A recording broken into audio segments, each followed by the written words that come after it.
What up, everybody? Y'all on Instagram joining me right now. I am going live on YouTube. So I want everybody here on the gram to come join me on YouTube right now. What up, Macho? What up, Had? Appreciate y'all. Hit that link in my bio. What up, Real Charlemagne? Salute to you. 615 DT. Been waiting to connect with you, my G, for an exclusive interview. Ethan, Gwen, State Farm. I need y'all to hit that link in my bio. Come join me on YouTube right now. We're about to start an exclusive live. We're about to do an exclusive live tonight. Yo, Boo Boo, go to fucking hell. Fuck out of my live. What up, Felito? What's popping? QNS. I need y'all to hit that link in my bio and come join me on YouTube live tonight. E Money, get off my dick, homie. Get off my dick, man. I know you wish you was in my position. I know, but come join me. What up, AB? Brother, what up, Eddie X? Come join me on YouTube live. Be more careful. Hit the link in my bio. We're about to be popping on YouTube live for the next little bit. I just wanted to make everybody. I was just in Philly last week. I was actually just in Philly last week. I was at Ishkabibles. You didn't see my post. What up, UPT? What up, Felito?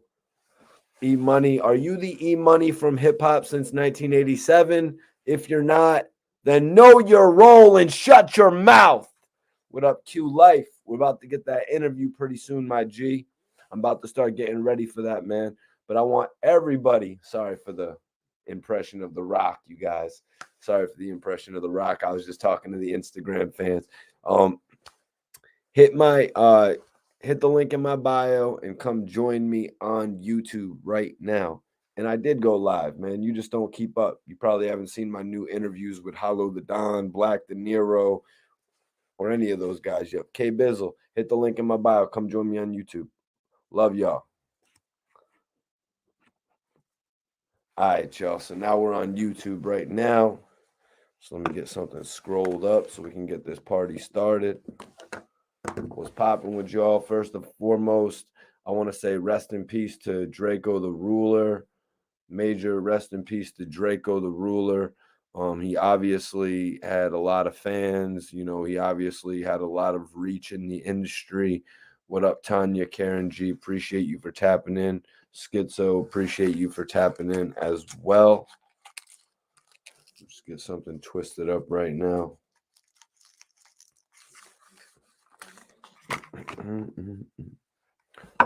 Just get something twisted up, you guys, so we can get the show started properly.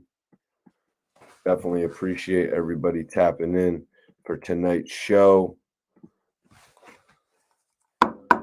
Right now, we're on the pre-show vibes. I got my Red Bull. I got the Chronic. I hope y'all got what you need. Hope y'all got what you need for the show tonight. Schizo, definitely appreciate you tapping in.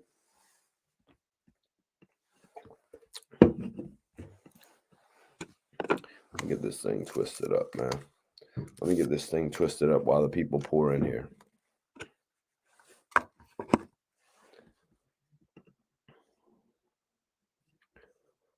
Okay.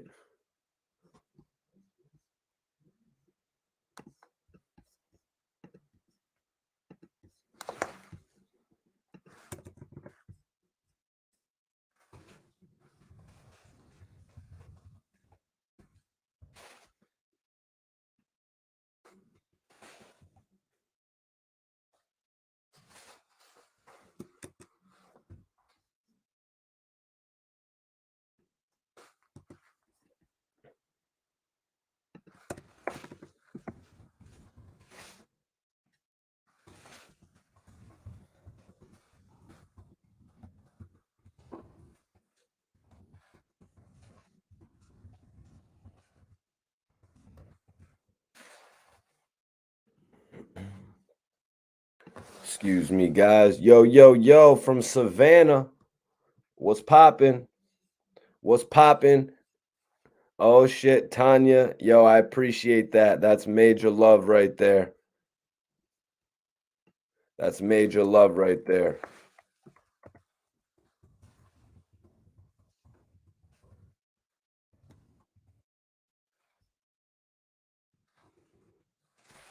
That's major love right there. I definitely appreciate Tanya Karen G sending in that $10 super chat. You know, that's major love. That's major love. I definitely appreciate you, Tanya Karen G. Maybe you can ask a question if you want, or you can let me know how you actually got in tune with the channel. Y'all can let me know how you got in tune with the channel. Okay, Vladimir, appreciate you for tuning in as well. Killian, Texas. Killian, Texas is in the building. Okay, I'm getting some word from my co-host that they want to get in on the show. Let me get the link over to the guys. Get the link over to the guys, the hip hop guys, as I like to call them. And I hope you all enjoyed my new interview with Skinny Me. I got another new interview for you guys this week. Pretty dope. Very excited and dropping it. It's with an artist from Brooklyn. Tyler A. Breezy says, I've been rolling with you since Bang'em Smurf days, my dude. Definitely appreciate that. Bang'em Smurf was one of my first interviews. My first interview ever was actually Freaky Zeke. Bang'em Smurf was my third interview on World Star. It was Freaky, Domination, and then Bang'em Smurf. In between that, I actually interviewed No from Bird Gang as well.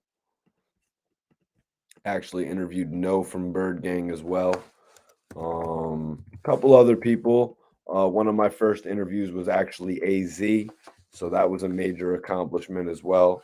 Interviewing AZ, man, you know, just all the love and respect I got from that. But I appreciate everybody tuning in.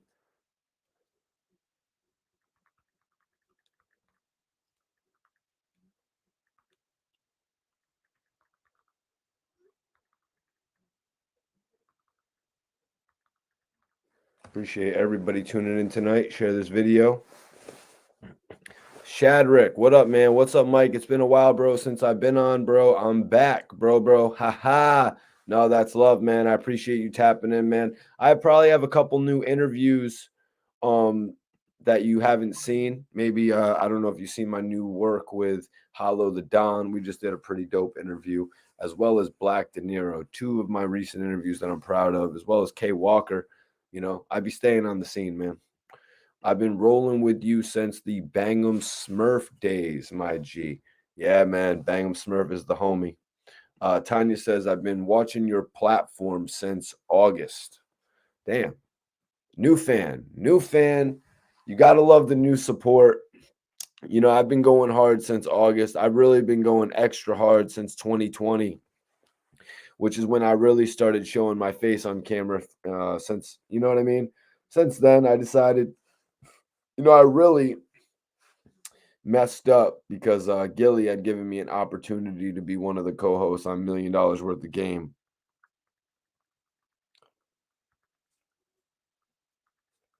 Gilly gave me an opportunity to be one of the co-hosts on $1 Million Worth of Game, and I just really wasn't ready to show my face at that point in time.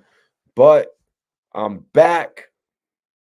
Okay, Giovanni, what's up? What's up, kid? It said my birthday in August and I'm in LA. Okay, LA, that's what's up. Still haven't made my way out to LA just yet. I'm looking forward to getting out to LA though. You know, when the time is right. That's kind of how I look at it. What up, everybody? Everybody on the gram, hit that link in my bio and come join us. We're on YouTube right now. We're rocking out on YouTube. It's the pre-show. Still waiting on my co-host, but we're in the pre-show, man. Y'all know how that shit goes. Y'all know how that shit goes, man. We on the pre-show. If you've seen any types of show, you know what we do when we're on the pre-show. We work, we grind, we smoke, we enjoy life.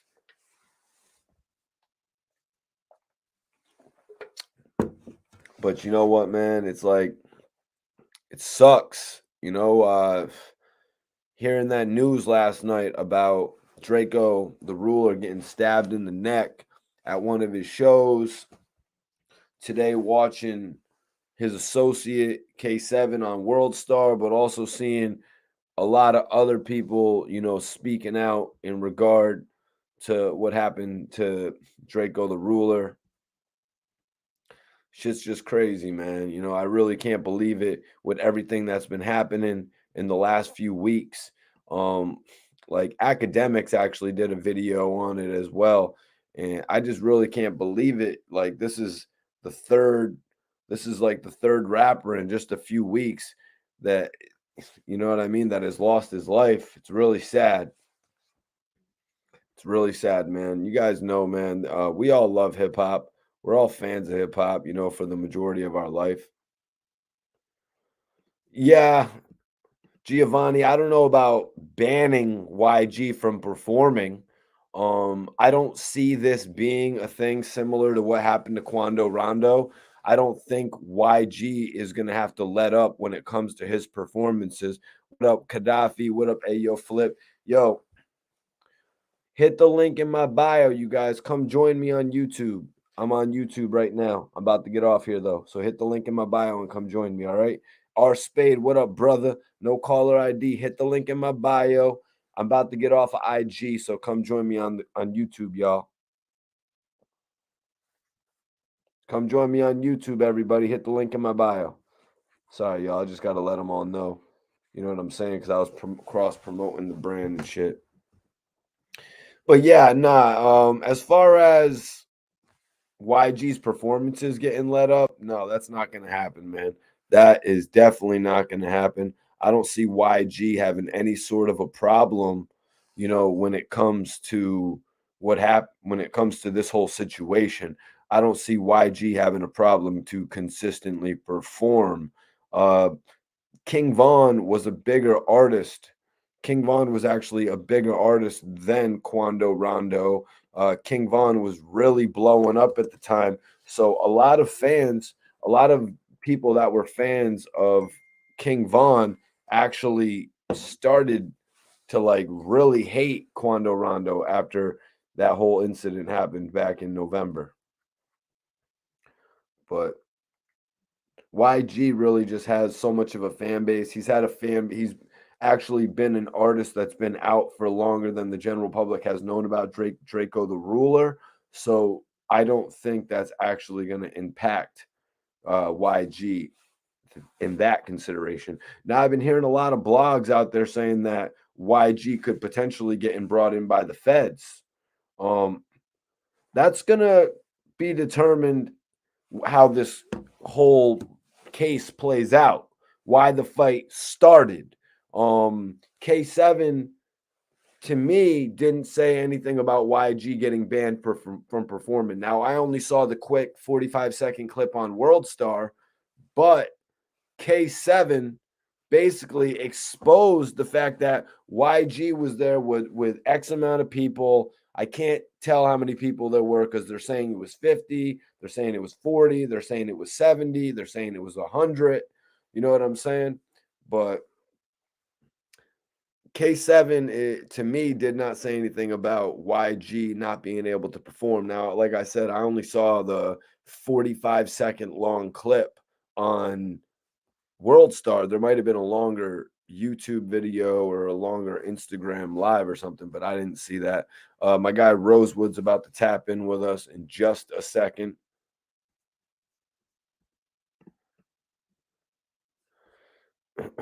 Giovanni says, I doubt YG put hands on anybody. Yeah, YG doesn't need to put hands on anybody. You know what I'm saying? Like we were talking the other night, when a guy gets in position, he doesn't really need to put hands on anybody, man. But Rosewood, just give me the thumbs up when you're good to go, brother. And I'm going to bring in our chronic conversationalist, Philly's own. Rosewood is in the building, bro. I appreciate you tapping in tonight. Although under unfortunate circumstances, we come to today, everyone on this live. Yeah, man. Unfortunate, another rapper, another incident, that's so tragic, man. Senseless, man. Crazy out here. Yeah, man. Did you watch the videos? I mean, I saw a couple different videos. The scuffles that were going on. I saw one that involved Drakeo the Ruler, obviously, and I saw another that involved Wack 100 while the game was actually performing. Now, I didn't see none of the videos of the incident. I just been hearing a lot of stuff. Salute, salute. I just been hearing a lot of stuff of what been going on, what happened, well, allegedly what happened. And it was supposed to be like a scuffle that broke out. He got stabbed, and I think he got stabbed in like one of the stab wounds was in the neck, and it was just like a crazy melee. And unfortunately, he was the unfortunate victim of that melee, and he had to go out like that. He ain't even been out on the streets. I think he just really got released from jail not too long ago. So to be doing your thing, performing and all that, man, you supposed to have your security. You gotta take this stuff real serious out here, man. Because there's people that really don't care about their life, won't care about your life at all. So gotta be careful out here, man. Yeah, man, that was one of the things. I was watching a couple different blogs, and a couple bloggers were talking about what YG did. They were talking about how at one point, like you said, Drakeo the Ruler got out of prison, and he's from let me see exactly where he's from, but he's from the same. He was really taking exception with the fact that YG didn't give him a shout out because of the fact that they're both from Los Angeles. And I think they're from the maybe from the same gang. If not the same gang, the same set. I think they're both Bloods. And he was beefing with Inglewood. He dropped a song called Ingleweird. And when he did that, I knew it was going to be, a lot of stuff like that. When you be putting out like that energy in those songs and it be dissing, people or neighborhoods, the energy just comes back around, man, especially now. I would figure rappers would kind of learn the lesson of not putting that energy out there that's beefing and that's making good music. But unfortunately, and I'm not saying that's the case, why that happened, who knows what happened at that festival, but you're promoting a lot of negativity just with that song, period. Now, what happened? I appreciate everybody for tapping in. Now, YG had made a post saying, "Thank God Bobby Shmurda's home." He's saying a good thing Bobby Shmurda's home. He gave him a big post like a lot of rappers will do. And Drakeo the Ruler took exception with this, Rosewood, because of the fact saying you can do that for an artist that's from New York, but you can't do that for an artist that's from your own area. He really took exception to that. No, and a lot, like, because Cali is Cali. One thing about California, well, the West Coast period, stretching all the way from the top, going all the way down to Tijuana, everybody supports everybody. Even the Midwest, when you go in like Arizona, Nevada, they support the West Coast too. So when it comes to showing love, especially somebody from, I do believe, Compton or the surrounding areas, Watts and stuff like that, they're going to support and push those artists, especially showing love like that. And it's really not the norm for them not to do that. So I can see where he was coming from, saying that, because it's just kind of different. Yo, Rosewood, your phone is a little glitchy. You want to turn it off and come back on? I got you. All right, cool. Yeah. Rosewood, you're giving us some great insight there. I want to make sure everybody has this in the top-notch quality. Definitely appreciate everybody tuning in. Do me a favor, hit that like button. Go ahead and share this video. Appreciate everybody for tapping in tonight. You know who it is. It is the most hated yet anticipated Mikey T, the movie star. We had to come on and talk about this tonight. Wack 100 was actually involved in seemingly a scuffle. I really couldn't tell too much because of the camera angle. The camera angles were kind of brought back because you saw it was like a mass amount of people that were actually getting involved in an altercation. But now you guys, Wack 100. Now, the one thing you could hear when Wack 100 was getting into a scuffle was the game performing on the stage. So I'm wondering, Wack's whole situation, does it involve the game? Was it something that was stemming from the Draco the Ruler situation? Did Wack 100 literally need to back some people up because of the game getting on the stage? These are all questions that I had in my head, when I'm watching these videos.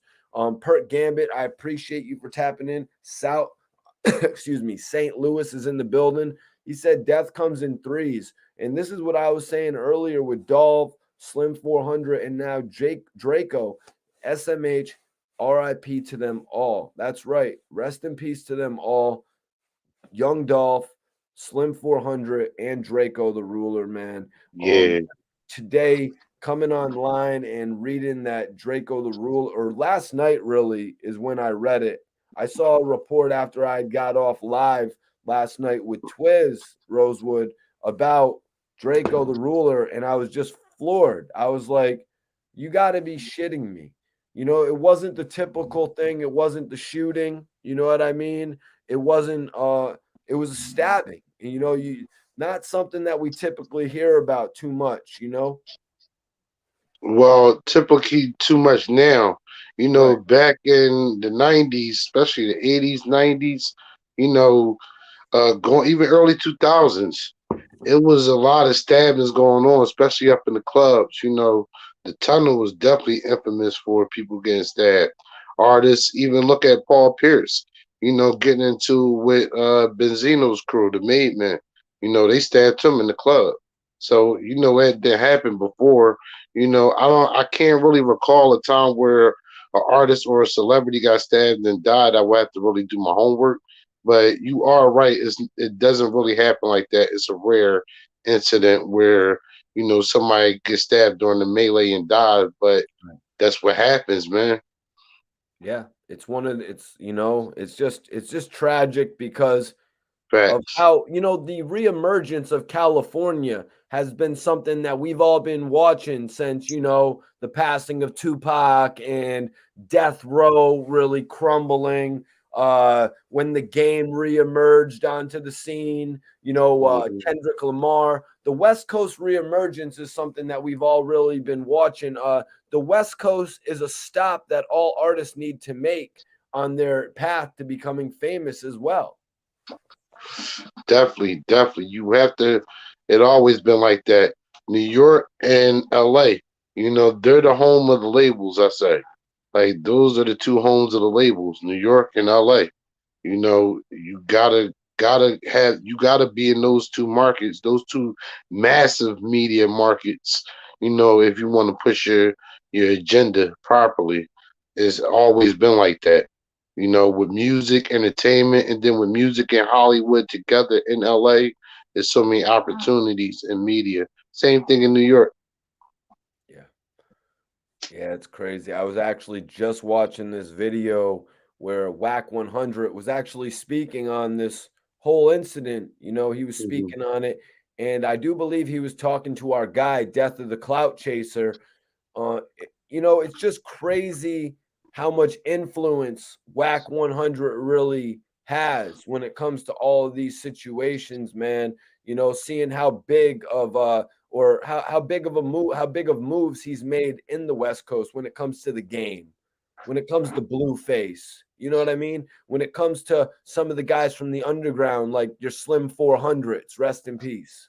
hmm Now, I give that to Wack that he definitely keep his ear to the streets of California and just the ear to, hip hop period, knows everything that's going on, make sure he knows everything that's going on, and always looking for new talent to break out and put out there, so that's one thing he's doing. Also, he's a person that's is going to speak about things that's going on, talk to different people, do the interviews that people don't want to do.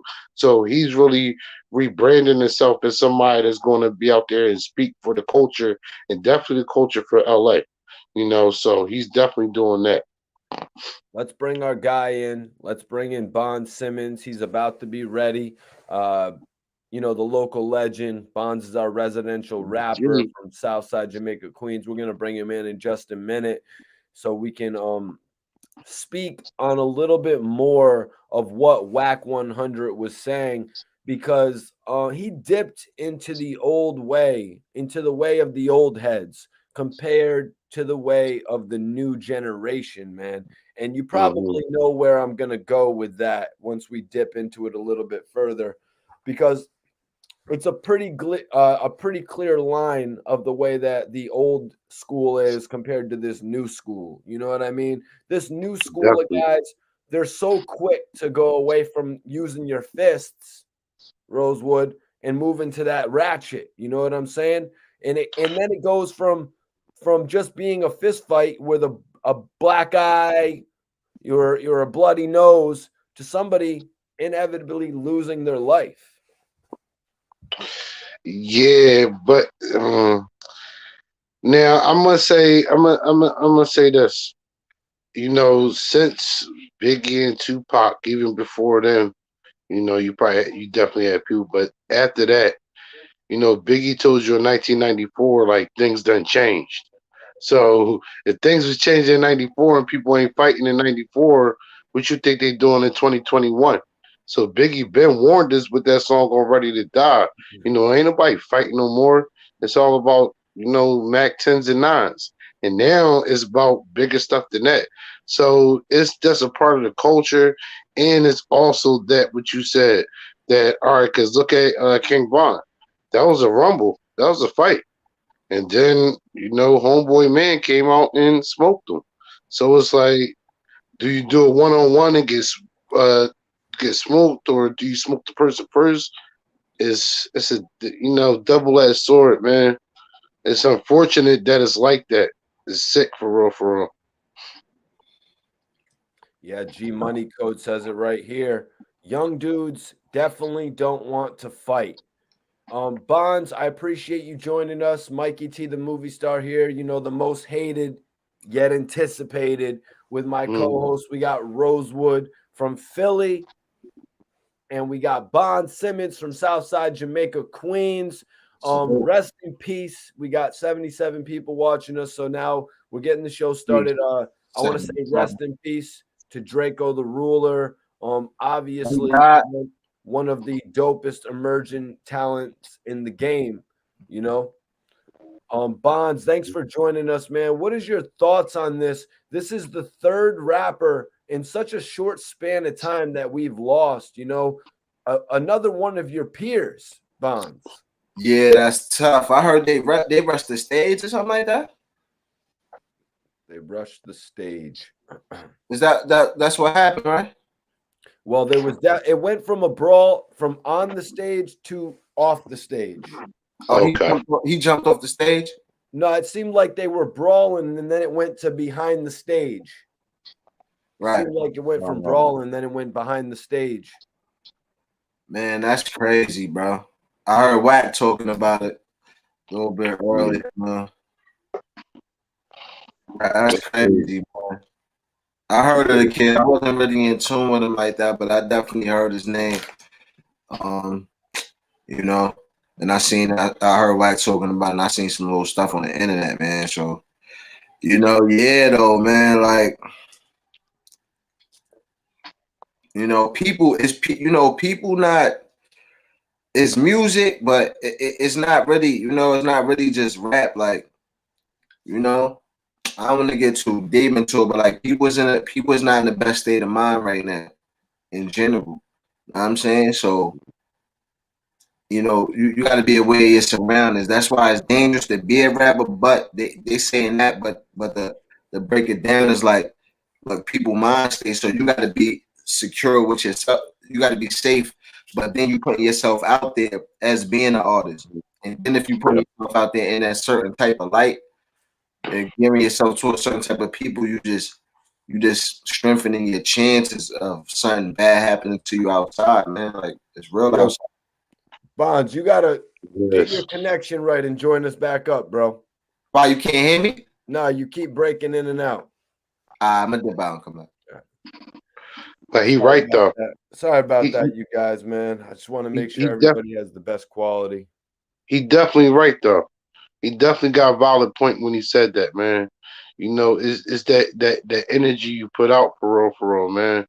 You know, like I wasn't really in tune. Like I heard some of the music, but I was more in tune with, look, I watched a few of his interviews, and that's knowing what was going on in his world. And it's just, man, like I said, it's just unfortunate, man.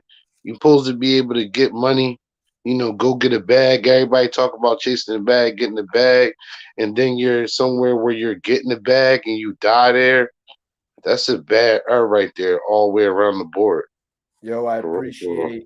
I appreciate Al Scratch for tuning in. He's right. Need that positive energy around, including Facts, Al. your Facts. entourage. And Facts, Al. yeah, that's why you were such a positive guy to be around Razor. You know what I mean? You always give him that positive re-encouragement about being the best artist he could be. And And the best person he could be, always been like that. Each one teach one, always been like that, man. so And when we out somewhere, not to cut you off, Mikey T, we moving like our life is always on the line. Period. It's always like that.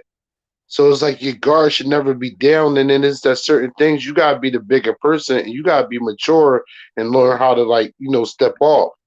And that goes with you saying with your entourage being positive, and what I was saying, your entourage being positive. Not only that, them being on a job and protecting the asset. You gotta protect your asset at all times, man. Ain't nobody trying to, die or really get hurt, but you got it might be that saying, yo, we out. No, we ain't dealing with this. Yo, get him out of here. Stuff like that. So I was right, Bond's right. You're right too. Yeah, man. so one situation though that Draco the Ruler had involved himself in was YG, who was in Bonds. You were talking about where somebody's frame of mind is. Now, Mm. Draco the Ruler just got out of jail. He had gotten out of jail, and then Bobby Shmurda came home, or Bobby Shmurda was on his way home, and Draco the Ruler noticed that YG posted in regard to Bobby Shmurda coming home, but then he was like, "Oh, you can post about Bobby coming home from New York, but you can't post about one of your own guys coming home from LA."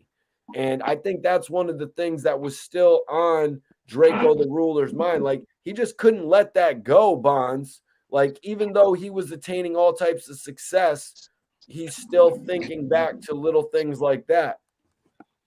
Nah, that's the thing, man. Like, dudes, especially a lot of artists, dudes cockiness, man. Or I could say lack of humility. Like, dudes is like dudes is at an all-time high with the cockiness right now. Everybody is like, I mean, especially amongst artists when we talk, like when you dealing with other artists, you gotta deal with their ego. Like you gotta deal with everybody's ego. It's like it's crazy, Mikey. Like it's crazy how, you know what I'm saying? Everybody feel like they the most important person in the room. Like, yeah. So, you know what I'm saying? He gonna want to say something like that's not even that wasn't. I don't want to speak on like that, but it's not. I'm just gonna say like it's not necessary to say things like that to certain. You know what I'm saying? Yep. Don't apply like why are you worrying about it? If you want to shout out whoever, you know what I'm saying? Not that incident because this man is gone, but so I can't. I'm not gonna critique a man in his grave, but moving forward, like other people shouldn't do that. You know what I'm saying? Yeah, it's just like me and the Island Boys. You know what I mean? It's like, how did the Island Boys get famous and then I didn't get famous? Well. Look, they got a whole gimmick. That's the thing. When you I got a listen, whole gimmick. no, not like that, man. They gimmicked out all the way, from the hair to the tattoos to this them trolling people, the song, all that's just like a gimmick. That's here. That's here for a moment. We're here for eternity. So that's how I look at it, man. Our spotlight is our spotlight. When it's time for it to grow, it's time for it to grow. But it's going to be organic. It's going to be natural. It's going to be fresh for the people. Ain't going to be no bullshit. Yep. So So Bonds, man, Wack 100 had spoke about how these dudes brawling, you know, these dudes brawling were just so quick to use a knife. And then once you use a weapon like that, man, it's over. It's like it's no longer you're going home with a black eye. You're potentially losing your life, man. It's like, what do you think about the do you think that has changed since your days? Now more with this new generation, you know what I'm saying? They don't just want to fight, they want to take it to the ultimate, make the ultimate sacrifice out of everything. Because I remember back in the day, Smurf would tell me about big ass brawls just like this that he had participated in. Yeah, nah, dudes would brawl more, but it would be weapons involved and shit. Like, you know what I'm saying? Like, but I will say more in New York. It is getting more with the brandish, you know what I mean? The shootings, because like the police activity is not where it was at one point. Like, you know what I'm saying? At one point, like when I was running around, you know what I'm saying? Like, we had the jump out boys in New York. Like, you know what I'm saying? Niggas just jumping out the cars before the door even closed, patting you down. What you got on?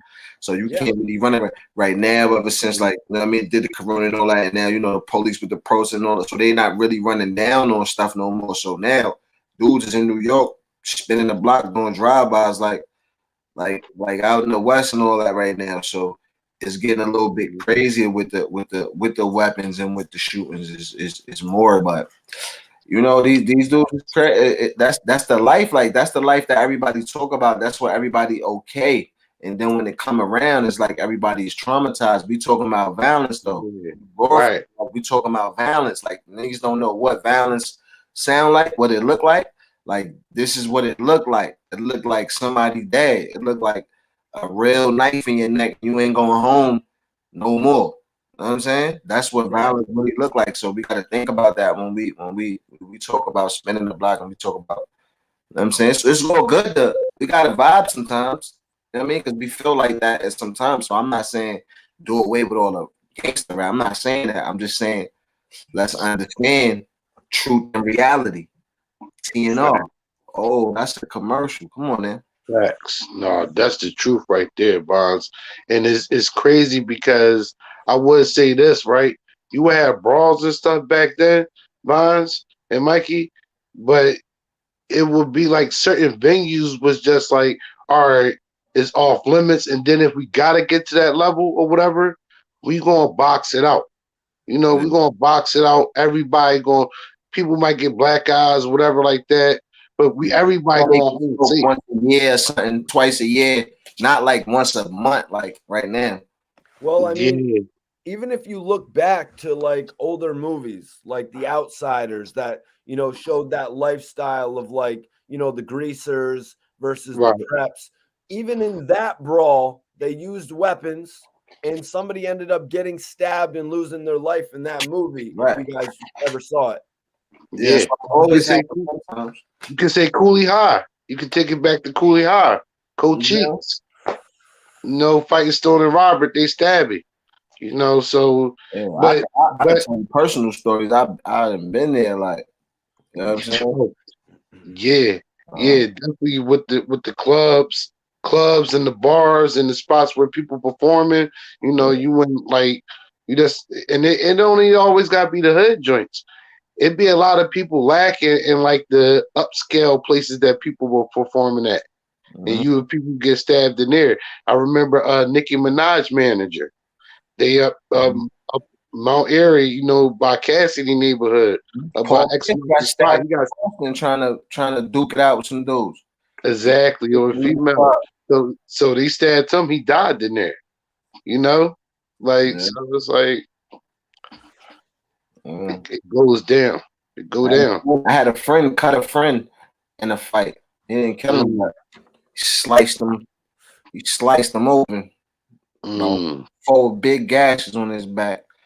Oh, his back. My bro too. He passed, but not he passed from cancer years later. But that was my brother. I love him. He's Justin. But yeah, man. All right. So K7, who is a member of Drakeo the Ruler's group, actually he did a video about this Drakeo the Ruler, right? Draco the Ruler. No, Bonds, that's man, you are Draco. glitching out like crazy, bro. Draco. Bonds is glitching out like crazy, man. Drakeo. It happened in okay. My man Guapo is talking about Guapo. Sorry about your homie, man. Sorry about your homie. He's from Austin, he said. Austin, Texas. Mm. But what was he saying? What did he say first? He said it was a gang brawl. Was Oh that no, what? he was talking about his homie. Oh damn. But yeah, K7 was saying that YG, who obviously out of the two, YG and Draco the Ruler, they they were able to bring more people into the venue. Um, K7 was saying that Draco and them could only bring about 15 people. Academics said there was like 13 to 15 people, but it was alleged that YG had about 70 people with him, maybe 50 people with him, Rosewood. Well, yeah, YG is the bigger artist, so YG been doing these shows, been doing these festivals, probably know the people that's promoting it, people that's putting it together. So he already probably telling them like, yo, this is what I'm bringing in, this is what I need, all this. It's on his list. Draco the Ruler, skit salute my J. Draco the Ruler, he's popping, he's buzzing, but he don't got the pull, like YG to bring 50 people in with you. Right now, apparently, after YG had done an interview or on item 22, no jumper, or apparently after he posted that picture of welcome home Bobby Shmurda or free Bobby Shmurda, Draco the Ruler messaged him and said, yo, unfollow me. He told him to basically unfollow me on social media. And there's been some other things where he's saying something about Swiss cheese. He's going to turn some rappers into Swiss cheese, which I'm not too familiar with that term. Is that you're going to cut somebody up?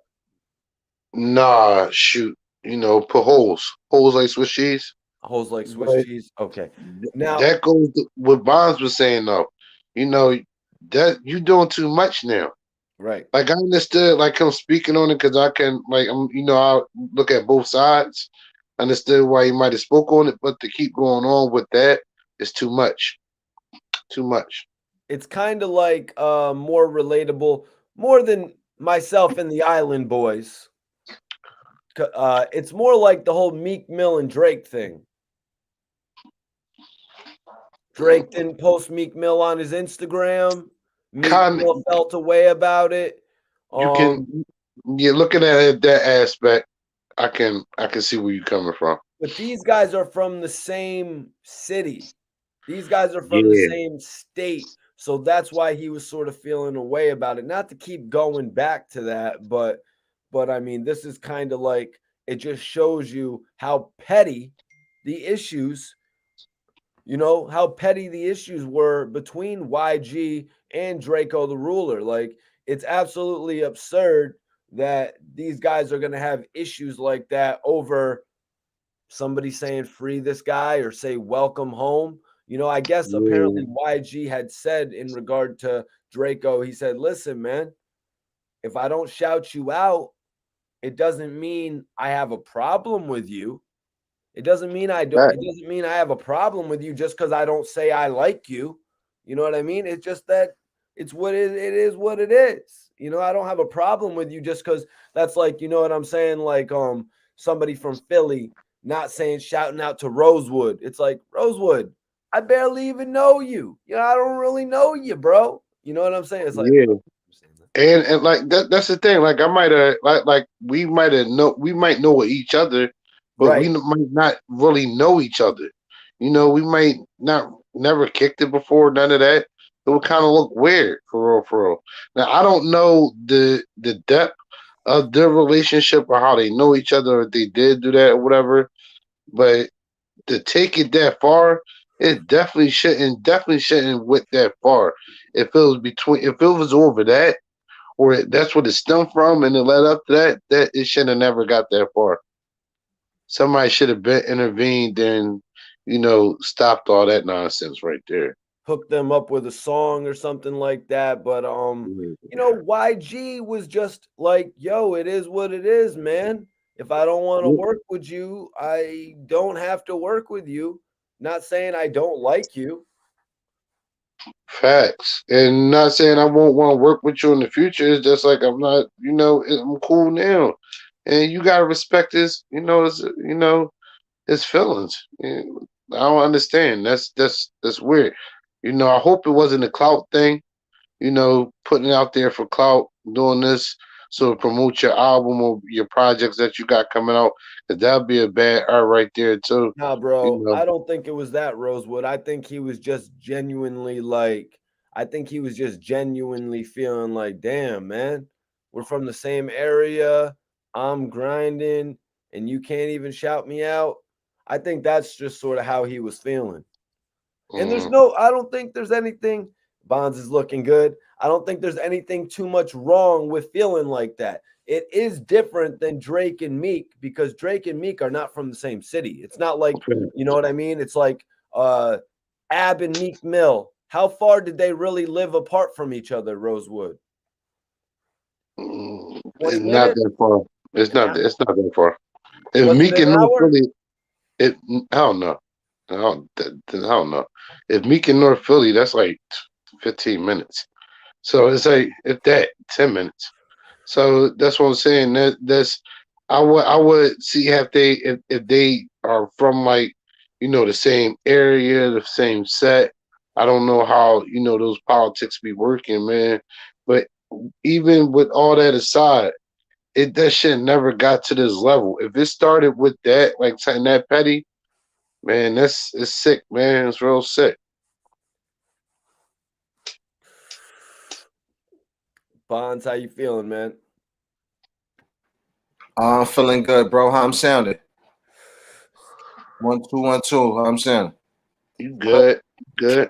You're almost right. Sounds like someone in their feelings over a shout out. Yeah, man. Like a lot of these guys, like Soldier Boy and the Migos. Like Soldier Boy worrying about a shout out from the Migos. It's like, come on, you're already getting money. You're already getting money 5 different ways. Why are you worried about a shout out from the Migos? Right.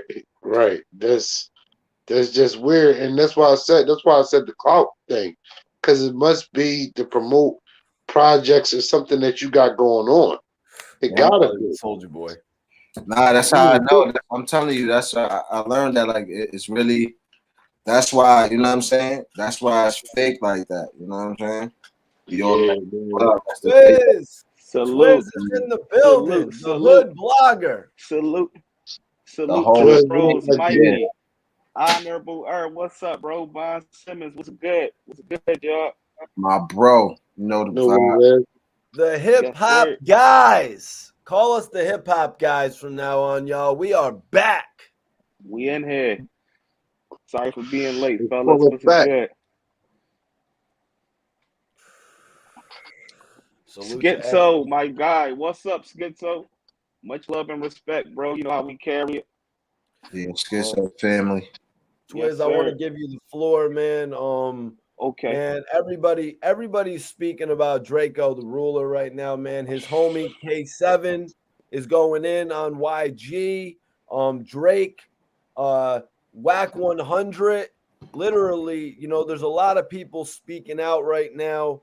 I'm going to give the floor to you, man. Myself, Rosewood, and Bonds have been on here discussing tonight. What's going on, Twiz, man? Talk to us about how you're feeling, man. Man, how I feel about it is, what happened to just everybody still getting money, bro? Like, you ain't gotta really snatch nobody life, and not speaking on their situation in particular, because sometimes it could be some behind the scenes stuff going on that don't nobody know about, as far as people entourages going through some real stuff with another group of guys. So, sometimes it can get real.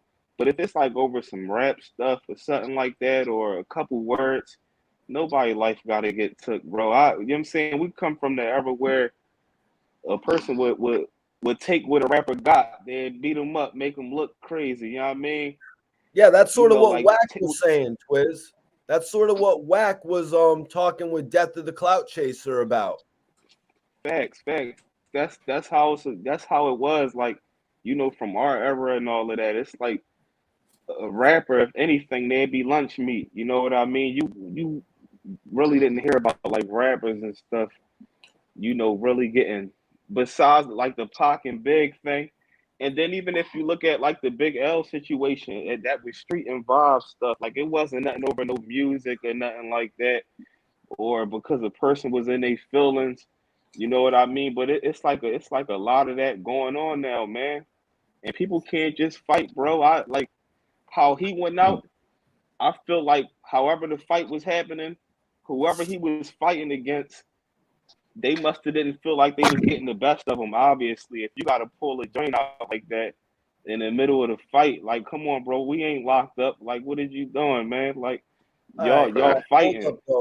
Hold up though, Twiz, because honestly, man, you know, putting myself in the position of the main rapper, and Bonds, you can speak on this as well. Like, come on, man, the main rapper, the guy who's at the show getting all of his 15 other guys in there, the main rapper, the guy who's getting paid 20 grand to be there and make sure all of his homies have a place to sleep that night, is going to be fighting with everybody else. Bonds, Facts. speak to me on that. Yes, like I told you, certain dudes, you see it on the internet all the time. Oh, such and such jumped in the crowd for his chain, or jumped in the crowd when somebody said something, or you see dudes poking their chest out, True. thinking that it can't happen all the time, though. So, you know what I'm saying? Nah, you don't have to. It's not the smart thing to do, but everybody ain't moving smart, though, my guy. You know what I mean?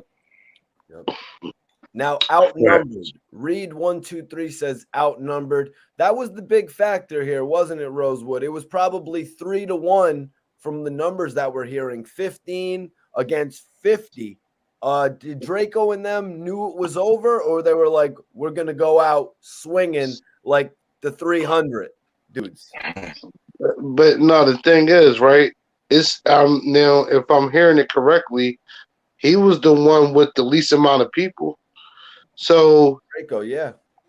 So I would figure one of them having a knife because you're outnumbered, or one of them having a weapon because they're outnumbered.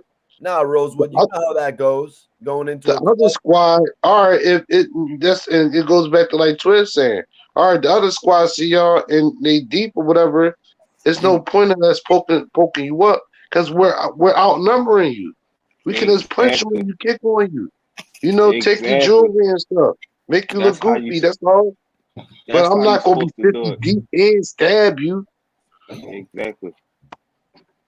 Well, you know, that's when it comes to those conversations that happen in the studio where the dude's talking to his man and he's like, and you know what you got to do when you see. But anyway, dudes be drunk, high. Dudes be on.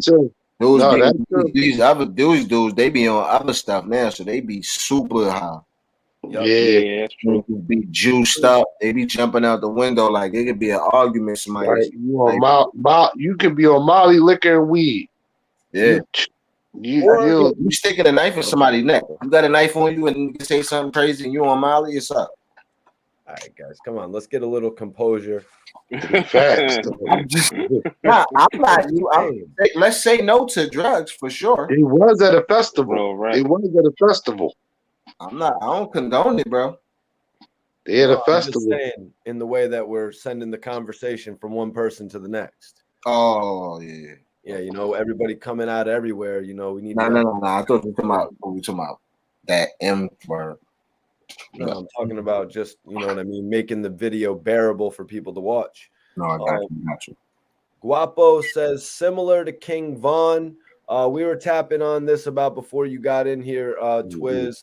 Is this similar to King Von to you whatsoever? Me personally, I don't feel like YG is going to face any sort of repercussion like Quando Rondo pretty much got blacklisted. No, I don't think it's similar to King Von because King Von's situation was clear as day. We know that King Von came over and start punching on Quando out the clear blue.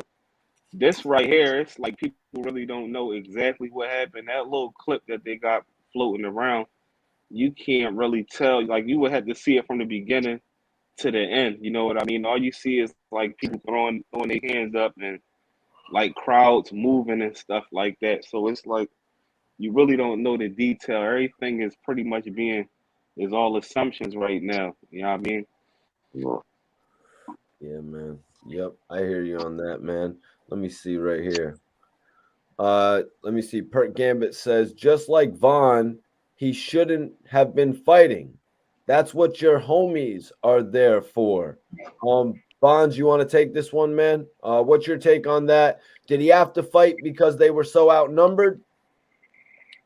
Nah, he ain't. Like, I mean, well, I don't know what happened with dudes throwing stuff on the stage. You mean with Drakeo or you mean with Vaughn though? With Draco, tomorrow. No, we're talking about with Draco. Yeah, but with him, I don't know what happened. Like maybe dudes was throwing stuff on the stage. I don't know what made him what's made them start fighting. Like, you know what I'm saying? So why not just leave? You're the artist, Bonds. You're getting paid. You're gonna just start fighting. Why not just leave? See, but that's the thing too. When you're an artist, you have to think about your reputation. Yeah. So if you get run out of that spot, now you got paid to be there. So really, if you get run out of the spot, it might cost you some money. So really, you might not. You know what I'm saying? You did do a job. Yeah, if I pay you to do a job, 20,000 to come in, and you see some goons in the front, you gonna come in or not and get this 20,000 or not? So I'm really just sort of wondering, Bonds. So you're there with your 14, 15 guys. Now you're seeing 50 dudes. How are you taking it as the leader of the group? Do you guys back down, or do you realize that you have to take on 3-1? Yeah, I mean, if they on bullshit, we can't. You know what I mean, if it's like I'm trying to avoid them or nothing. We ain't don't look at them or whatever. But if they, they got their mind made up, then yeah, we gonna have to shake. Let's just try to, you know what I mean, shake You've and gone get down back. like that before, Bonds? Yeah. Me too. Know what I'm saying? You gotta shake. Yeah, man. It'll be like that sometimes. You know what I mean? Shit's kind of crazy, man. Rosewood, man, what do you think about all this that we're talking about here? It's like Bond said, we really don't know how it really started, and then what led to them really getting that close together. Because at the same time, where's the security at for that venue? Whatever venue they're at, it should definitely be major security there because you got all these, top artists there, and you got people that got, so-called beef with each other. So where's the security at for the venue? Not just the security that's with the two entourages. Where's the security at? Where's the people that wouldn't let him get his 50 people in that? They're supposed to be there stopping that from the rip. So they have to bear some responsibility for that too. That's what I was going to say, Rosewood, a little bit earlier. We know how it is going into these shows. When you're with 10 to 12 people, you're who they're looking at, man. They're checking you guys. They're able to check you guys. They can take a minute with each one of you Twiz walking into a show with only 10 people. They're like, oh, we got you all. We're looking in all of your pockets. But then when you walk in with 45 people, when you walk in with Flow Rider's crew, you know what I'm saying? As I've done before at Club Live, they don't check nobody. They don't check nobody. You know what I'm saying? So sometimes, Rosewood, when you come in with only 10, 11, 12, 13 people, you're actually more vulnerable. Oh, definitely. Like you just broke it down. They're searching everybody. They're fucking with everybody. You come with that. That's why I said YG influence is definitely higher than his. And he basically saying, y'all, y'all ain't searching my team. And everybody coming in with me. So Let's see. Tanya says life over money. That's another thing. If One of these this blogger. I'm sorry, I don't know his name. I'm not sure how big he is in the game, but I definitely was listening to him and a couple other people about this situation.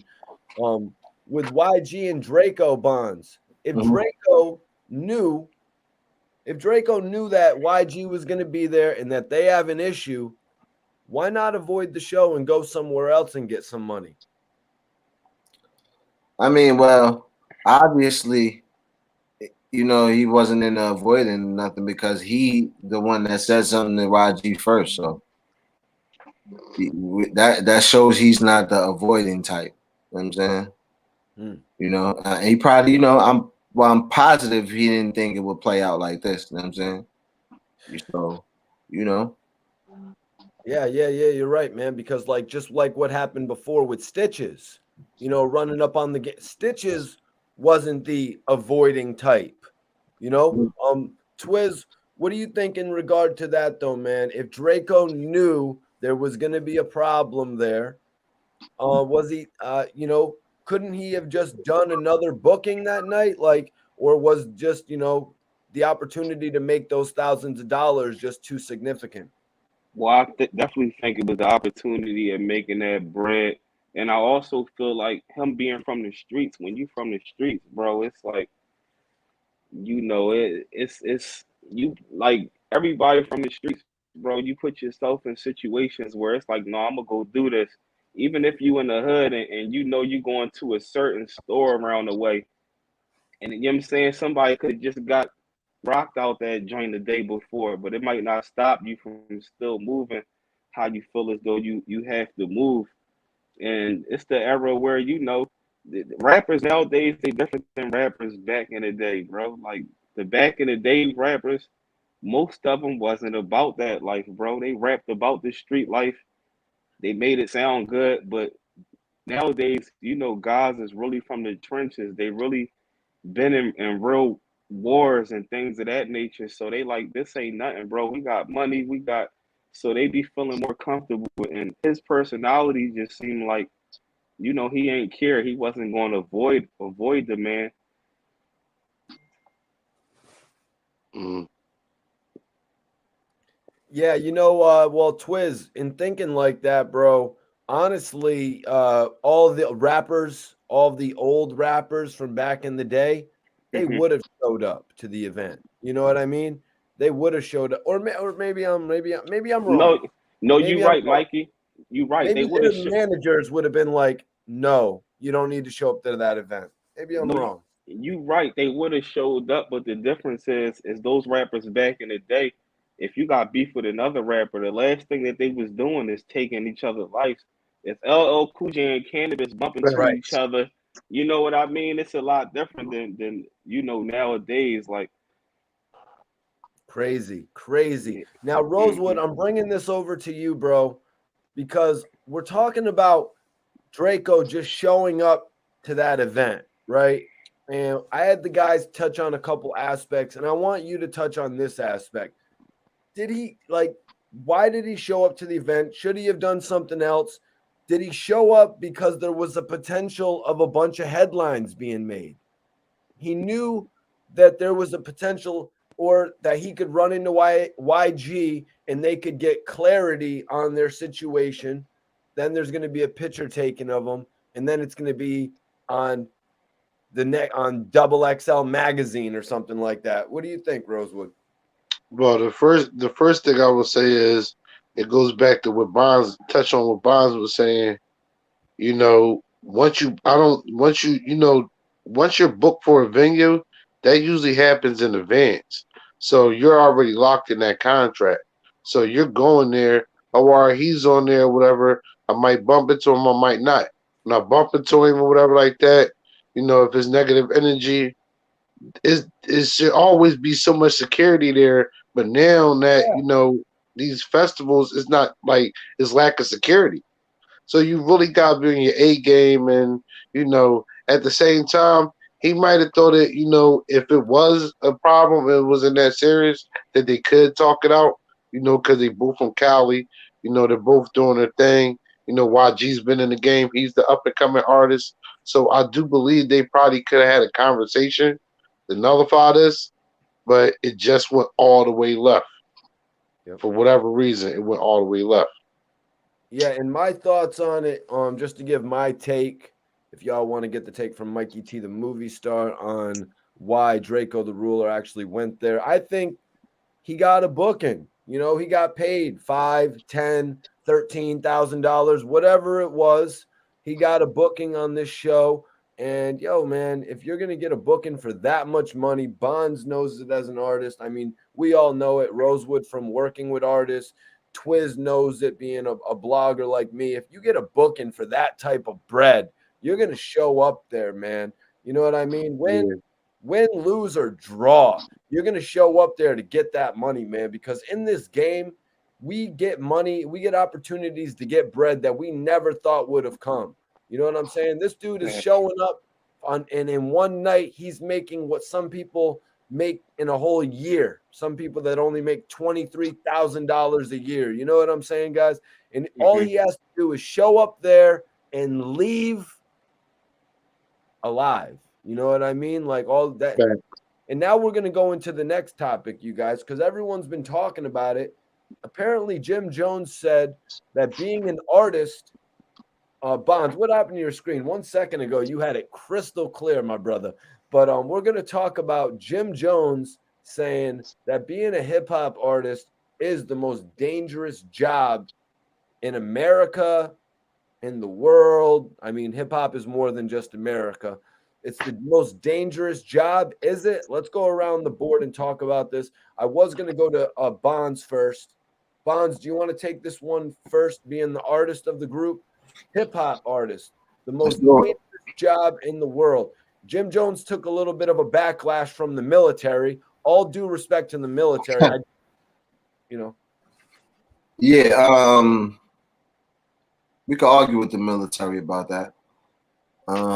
But yeah, like I said though, bro, like I said, you know, I think it is, but I think it's this the type of artist that you are too. You know what I'm saying? I think it's what you represent as an artist has a lot to do with it. You know what I'm saying? How people greet you when you know what I'm saying? In the out in the world, when people, you know what I'm saying, when you're interacting with people, when you go into these shows, like, you know what I'm saying, what type of people are, you know what I'm saying? So that's what I think plays a major part in it. But it's still a little like you put yourself out there. So with anything, of course, you got to deal with people. And like I told you, people is crazy. People ain't in their right mind, man.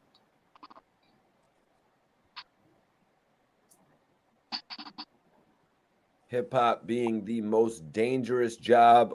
Twiz, you've interviewed quite a few artists, but you've also been a fan of the culture. You've watched the culture for, nearly your whole life. Thanks. When you look at the job of hip hop and the career choices that are made when you're involved in hip hop compared to other jobs that other people hold outside of the hip hop culture, how do you rate it in terms of being dangerous?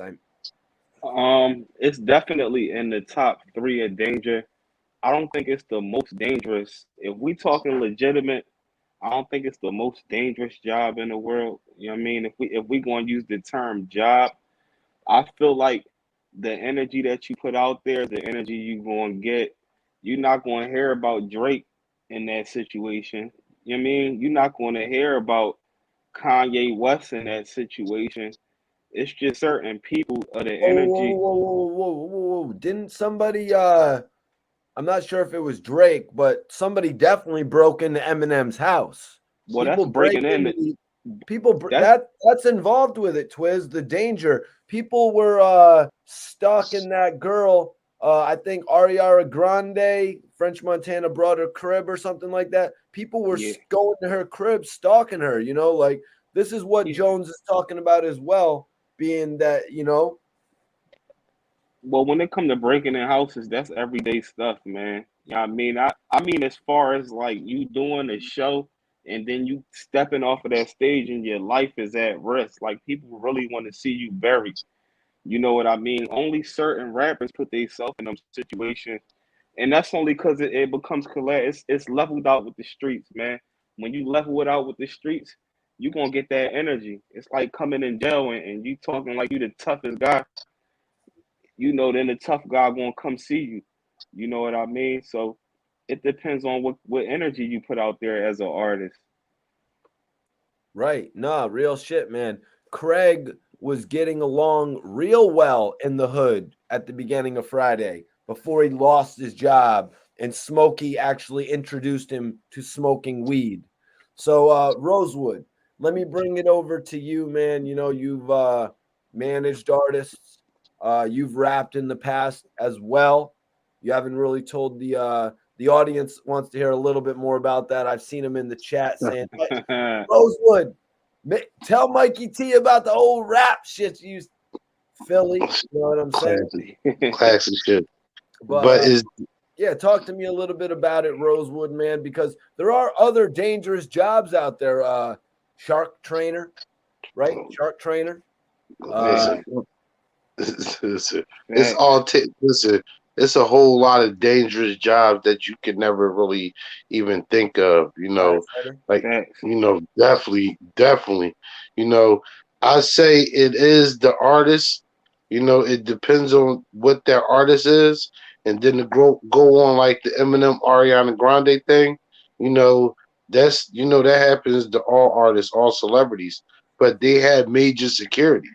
So, their property or something might be in danger, but the security is on it. Or the police around that area, gated community, they're on it. These rappers that are like, the street dudes and that's making it, they still come with the street mentality. They're not getting the proper security.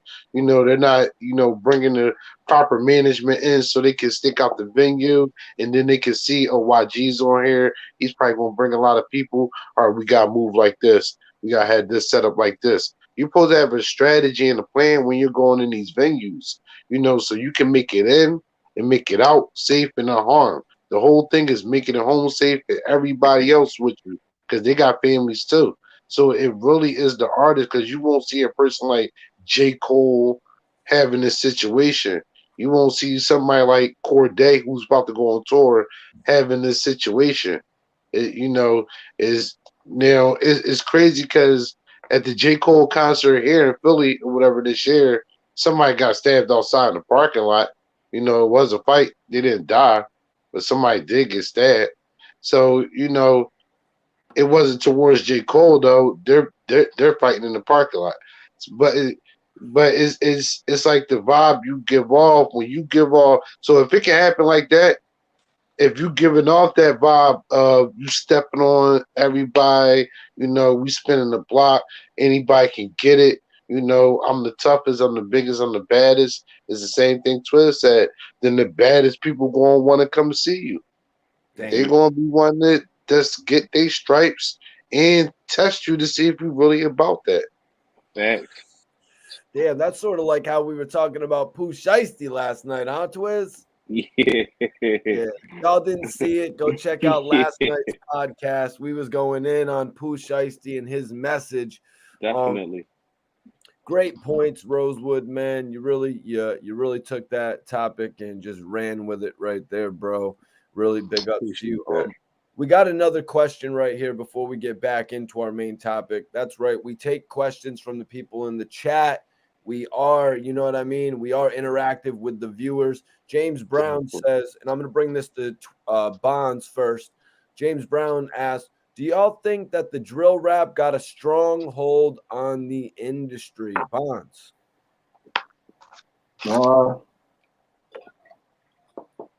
Yeah, that and the thought rap got a strong hold, like you said, on the industry. You know what I'm saying? That's what's being promoted the most.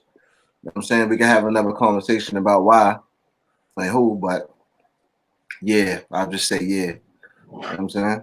Well, maybe it's because the majority of the artists that are doing the drill rap are young. You know what I mean? They're young, they're vibrant. That's who the labels want to sign. That's sort of where I'm thinking with it. Rosewood, you have any thoughts? Yeah, I would say it's not just drill rap but gangster rap, period. Drill rap is just an extension of gangster rap. Right. Hardcore gangster rap. You know, you can talk about, the Death Row days, the 90s East Coast rap. That's hardcore rap. It's just an extension of it. The difference of it is, though, it goes back to what Twiz was saying. Like, they weren't really one. You could be about that before you started rapping. Once you start rapping, though, you understand that there's bigger opportunities out here, and we're not going to squander this away. So we can have our little beefs or whatever, but we gonna come together. It's like Pac and Nas meeting up in Central Park. You know, everything could have went real left, but it didn't because they were able to be Mm-hmm. two bosses and two generals Come and really friends. come together and say, "Oh, yo, look, da da da," or "What ain't that?" And things didn't pop off. So nowadays, you got a lot of followers and you got a lot of people that yes men and that just want to be around for real, and not going to let the bosses really come together and talk and squash it out. And I'm saying the bosses, meaning the rappers, that's getting the bag at these events. Twiz, did you want to give some thoughts on this as well with Yeah, the drill abs- rap having a strong hold on the music industry, man? And absolutely. how strong do you think that is? Because like I said, I feel like, Now, you got your 22Gs, these guys, they're young. I feel like that's why the Atlantics and the Epic Records and the Interscopes want to go after them. facts. To keep it always stacked, man. We can say drill, but to narrow it down even more, Chicago changed the whole scene, bro. Chicago changed the whole scene. Like Rosewell, you already know, bro. We from Philly now. Like Philly rappers, like the DVD era, these things was going on, but these guys wasn't signed, and it wasn't worldwide. Like it wasn't True. it wasn't like promoting it to the whole world. It was stuff going on off camera. This was before the internet wave was all crazy, but people was like dissing each other and they really see each other like people in jail right now, sitting on football numbers for things that happen off camera. But the Chicago wave changed the whole world of rap, bro. We talking about smoking this, I'm smoking that. You know what I mean? We talking about everybody pulling 30s out with they burners. You know what I mean? We talking about like speaking on the dead. All that stuff stemmed from that to the point where, Also, you young know, boys getting signed to labels. you said young boy. Actually, young boys getting signed to labels. Like Oh when yeah, was young boys, yeah. when was Def Jam signing 20-year-old kids before that? I mean, like Little Dirk and all that. Yeah, that's just the futuristic stuff because it's just part because you gotta remember like back in the day, it was all about people going in stores and buying albums. So what's the best way to monopolize when we dealing with the internet era? You go for the youth, the ones that's on their phones all day, the ones that know the newest apps, the ones that's going to download and really pay for an album through a phone. You can get somebody 40 years old and they still computer illiterate. You know what I mean? Like they don't even be. It's to the point like I'm 34 and I don't even be hearing about a lot of these rappers until they do end up dead or in a drama situation. You be like, Dad, who that? You know what I'm saying? It's like so they signing these younger people because they are attached to the younger people, the ones that's going to do the downloads, the kids in the suburbs, the people that's not even from the hood. It's a whole different stream of income where back in the day, the working man will go to you'll know when Jay-Z album dropping, like people will be waiting for the date and to really go and buy that album. So it just falls in with the internet era, but Chicago definitely changed the whole industry as far as the youth rappers. They all do the same stuff. Yo, so I want to give a shout out. But first, before we get into this super chat, I just wanted to mention that it was not Ariana Grande's house that French Montana bought. It was actually Selena Gomez's house. I just wanted to Okay, correct myself on that. I okay. can't be mispronouncing or incorrect when it comes to these pop stars, baby. You know what I'm saying? I gotta show love to them pop stars. You know what I'm saying? For when we're up there with the stars in the future and shit. So I can be like, baby, I got it right. I got it right. I wasn't wrong. I wasn't wrong. And I'm talking to Selena or Ariana Grande right now, you guys. I'm not talking to none of you when I'm giving you guys. I'm talking to the ladies. You know I love you, baby. That's right. I'm taking your spot, 50. I'm taking your spot, 50. What up, Madonna? Anyways, let's get back to the conversation, man. Twiz, I think you broke that down quite well, man. And I hope I wasn't wrong in saying about Def Jam signing Young Boys. How old was Run DMC when they linked up with Def Jam? Now, see, I was about to say that LL Cool J, Run DMC, everybody was young. Everybody, even going with Mobb Deep, Yeah, they Busta had What do you Rhymes. mean? Mobb Deep with Def Jam? When were they no, with no, Def I'm not Jam? saying Mobb Deep signing. They had Juvenile Hell when they signed their first No, deal. no, no. I'm talking about Def Jam, though, bro. Look who Def Jam had. I'm saying, I know what you're saying, but I'm saying the industry period. They The had Yeah. industry period. Ludacris, DJ Khaled.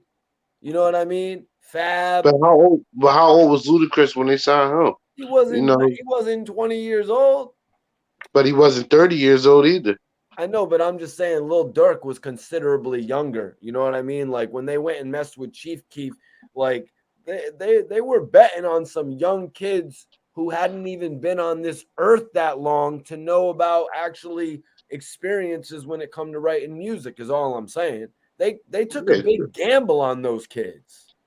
Well, I would say I would have to say the internet, the numbers spoke, so they didn't have to gamble too much because the Chief Keef went viral on YouTube.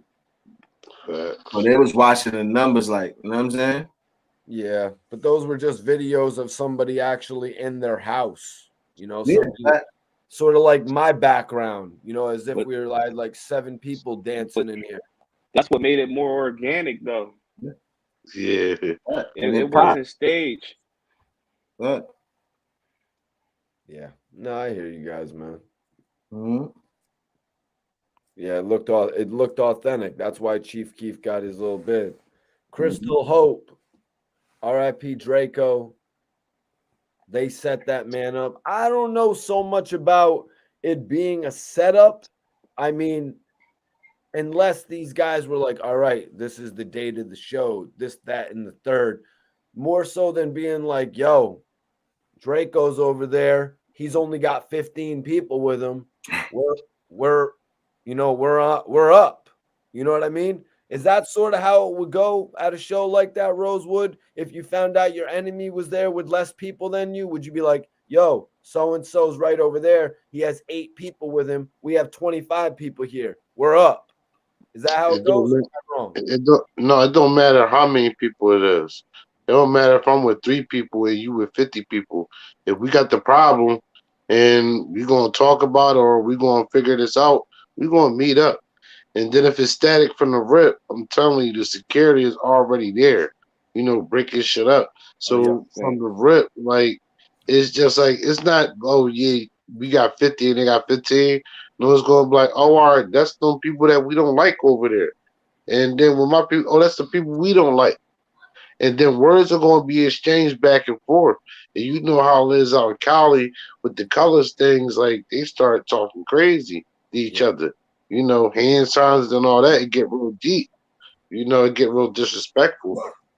Guys, we're going to get into the security factor because honestly, with everything going on right now with shows in the music industry, the security should have been there to make sure this didn't happen, especially with the freaking artists. You know what I'm saying? Without the artist, you know what I mean? Providing an interest to the fan, there is no show. But let's get into this from my guy right here. He sent in a $5 super chat. I definitely appreciate that. I will take a hit of chronic to you, my friend. Salute, salute. Pan Africanism strikes back. Pan Africanism strikes back. Peace. Every street dude knows how the streets work. These dudes disrespect for clout and get smashed. anywhere in America. Respect is a must, no matter what. Bonds, what is our guy talking about? I totally respect the super chat, man. Where's he going with this thing? Every street dude knows how the street works. Okay, cool.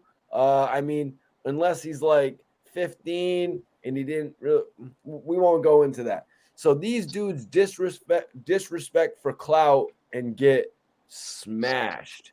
Who's he referring to there? Probably because Draco, when he's coming at YG originally, you know what I'm saying, was he's saying it's probably was a clout move to I'm saying, and, be like, oh, who's this guy dissing YG, California dude dissing YG, you know what I mean? So, and it's like, basically reputation is everything. Dudes ain't going, and then there's other dudes you got to think about it, like, it's dudes in YG's circle. Like, if it was just YG and Draco, they probably wouldn't have fought. Like, you know what I'm saying? But with all those extra dudes with them, like, once it started, it then started. Like, so now they kind of got to fight. You know what I'm saying?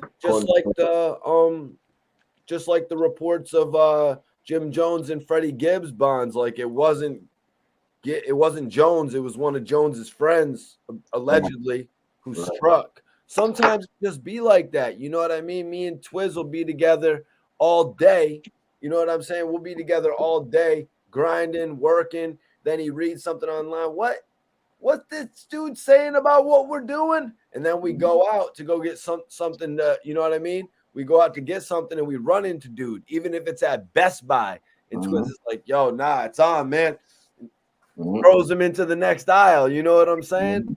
Like, and that goes into this. Zavi J. Sanchez says, we clown people for not being about that. But when they actually do it, we call them out for being gangsta. And does this go into when we were talking about Troy Ave a little bit the other night? Speak on it. Facts, big facts. I don't know if it's on me, Mike, but that goes back to what I was saying about, like, people, like, when you a rapper, bro, and you rapping about coming from the streets, the first thing people say is he ain't about that. He just, these dudes, they be rapping, they don't really live that stuff. But then when they really do something that's of that, now it's a whole different story.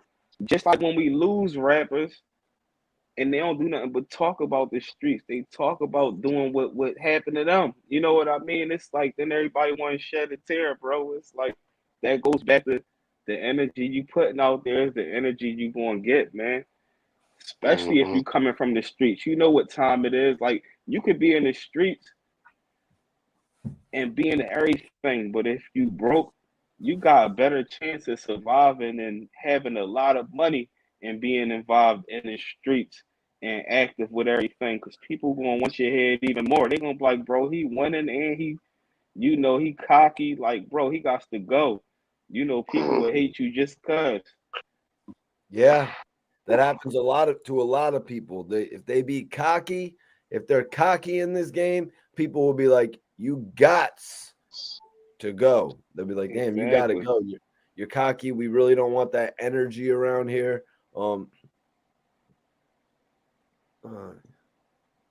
Yeah, Crystal Hope. I really don't really know what to make of all the conspiracy theories, to be honest with you.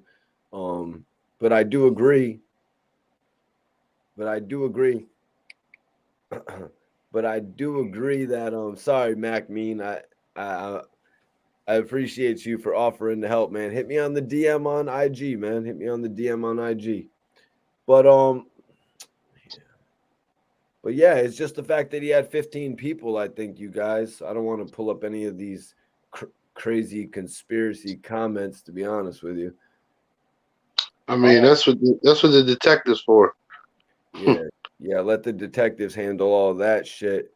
You know what I'm saying? I don't know if YG was going to perform. I mean, I think if the game was scheduled to perform that night, then I think that YG probably would have had a performance slot as well. If you an artist, the same so. If you are an artist and you from the streets and your music is based upon the streets, it's your responsibility to be secure as possible when you going anywhere. He could have not had went to that show, but it's still a 5 other shows he got to go to. You need to True. secure yourself. You need to have that plan A, B, and C. Like if you All right, got this entourage, people should know what to do when something happens, man. all right, but When they get also, Twiz, yeah, that's what I wanted to talk to. Thanks for bringing me back to that. Um, it seems like there's a lack of security if there's a major Mhm. brawl.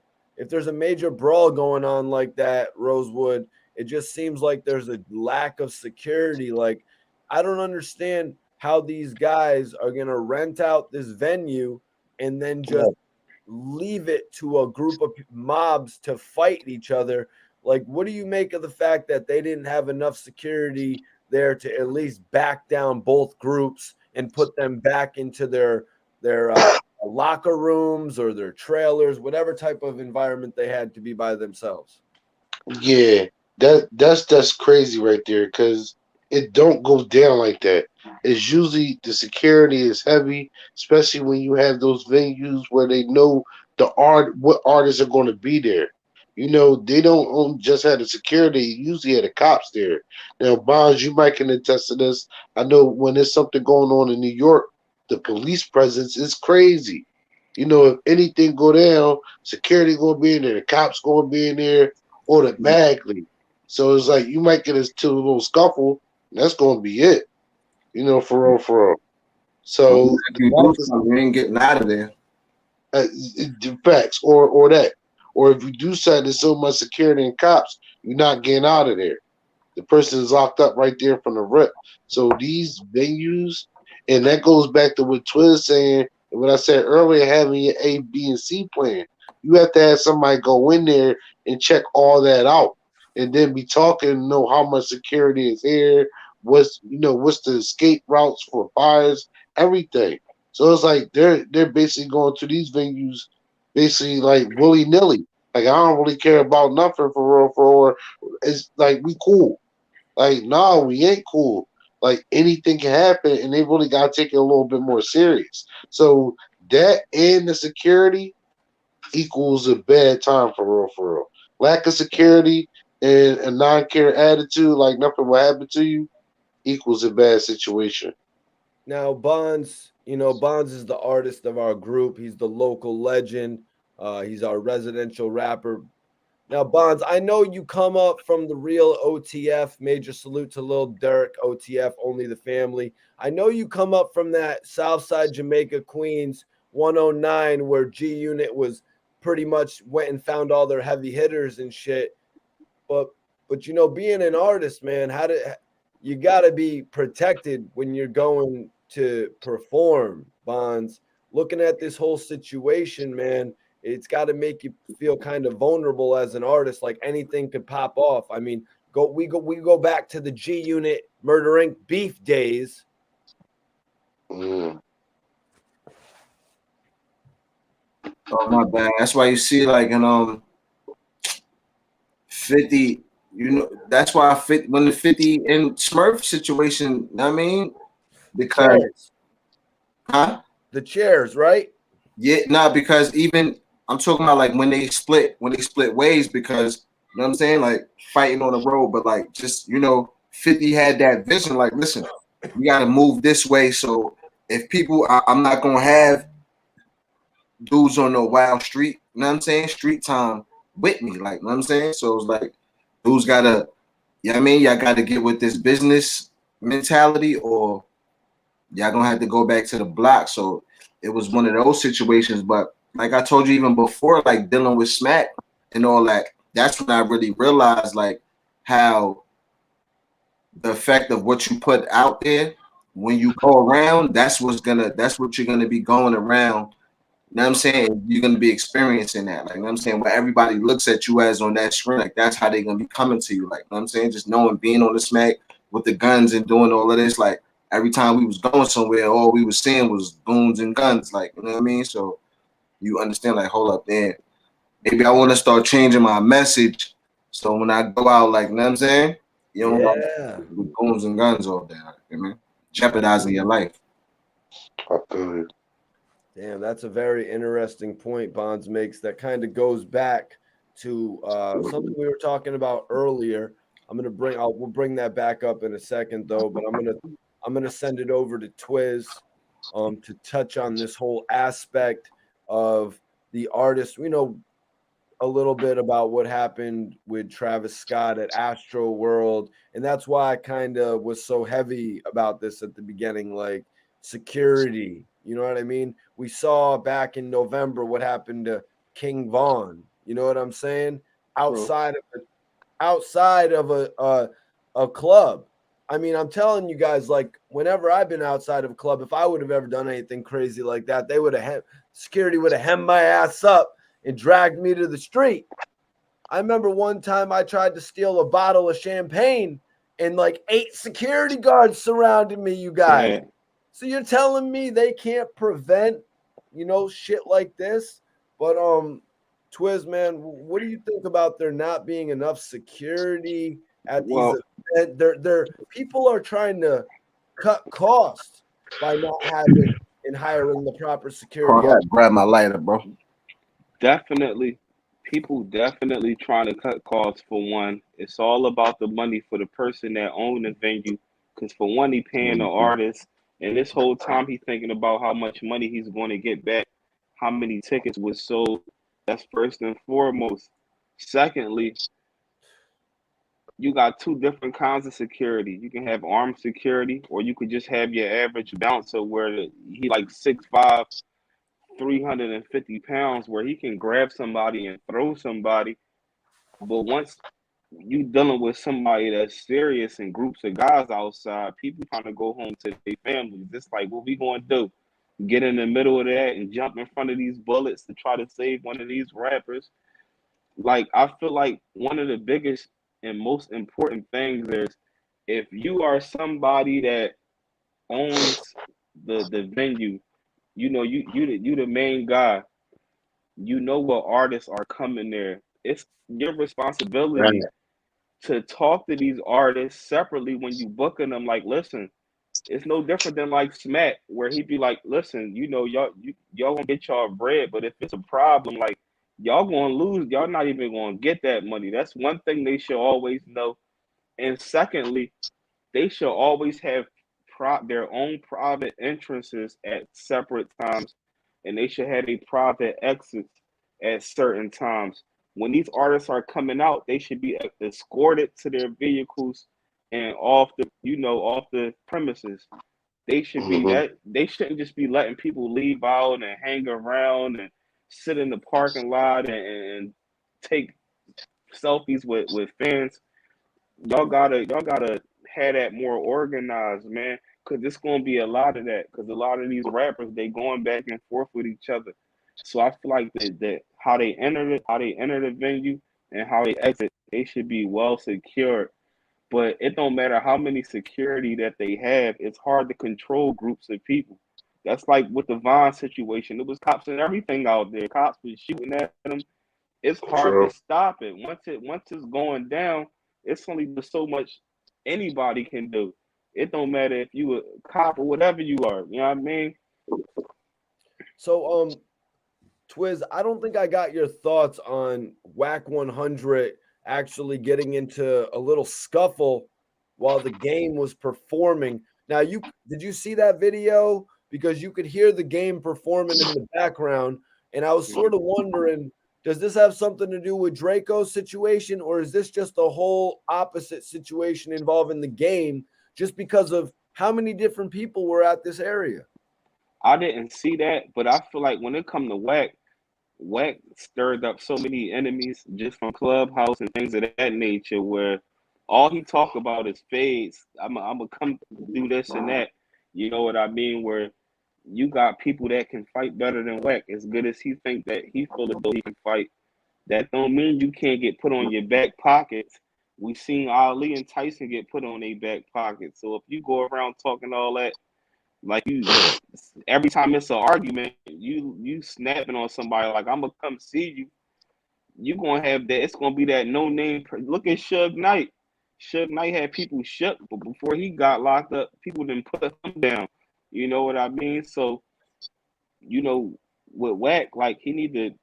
It's nothing wrong with him trying to keep his name relevant, but he do need to humbleize himself a little bit and stop talking all that G stuff. You a old man now. You got a family. You got to live for them, bro. Because Now, you got Twiz. people that's not gonna fight. Now, Twiz. This is True. like the third situation that we're speaking on where Wack 100 has also kind of had something to do with, or not something to do with it, but he's also spoke on it as well. Mhm. Like, why is the separation, 6 degrees of separation so easily played with Wack 100? Like Slim 400, Wack 100 speaks on it. Now this Yeah. whole situation with Drakeo the Ruler, I don't know if Wack Well, was officially his manager. well, Not too sure.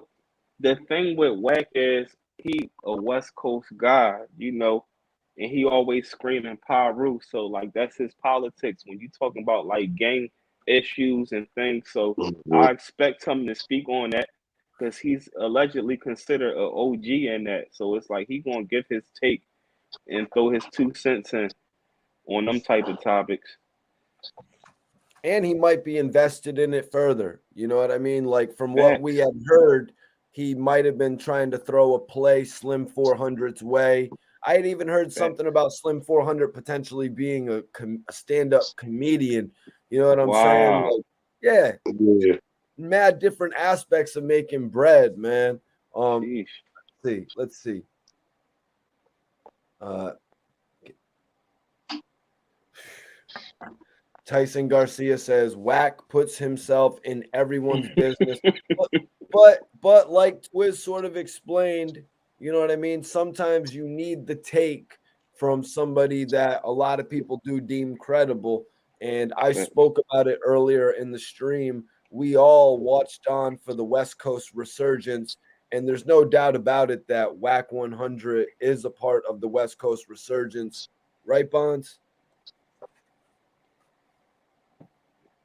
Oh yeah, my bad. My mic was muted. Yeah, he is. He is.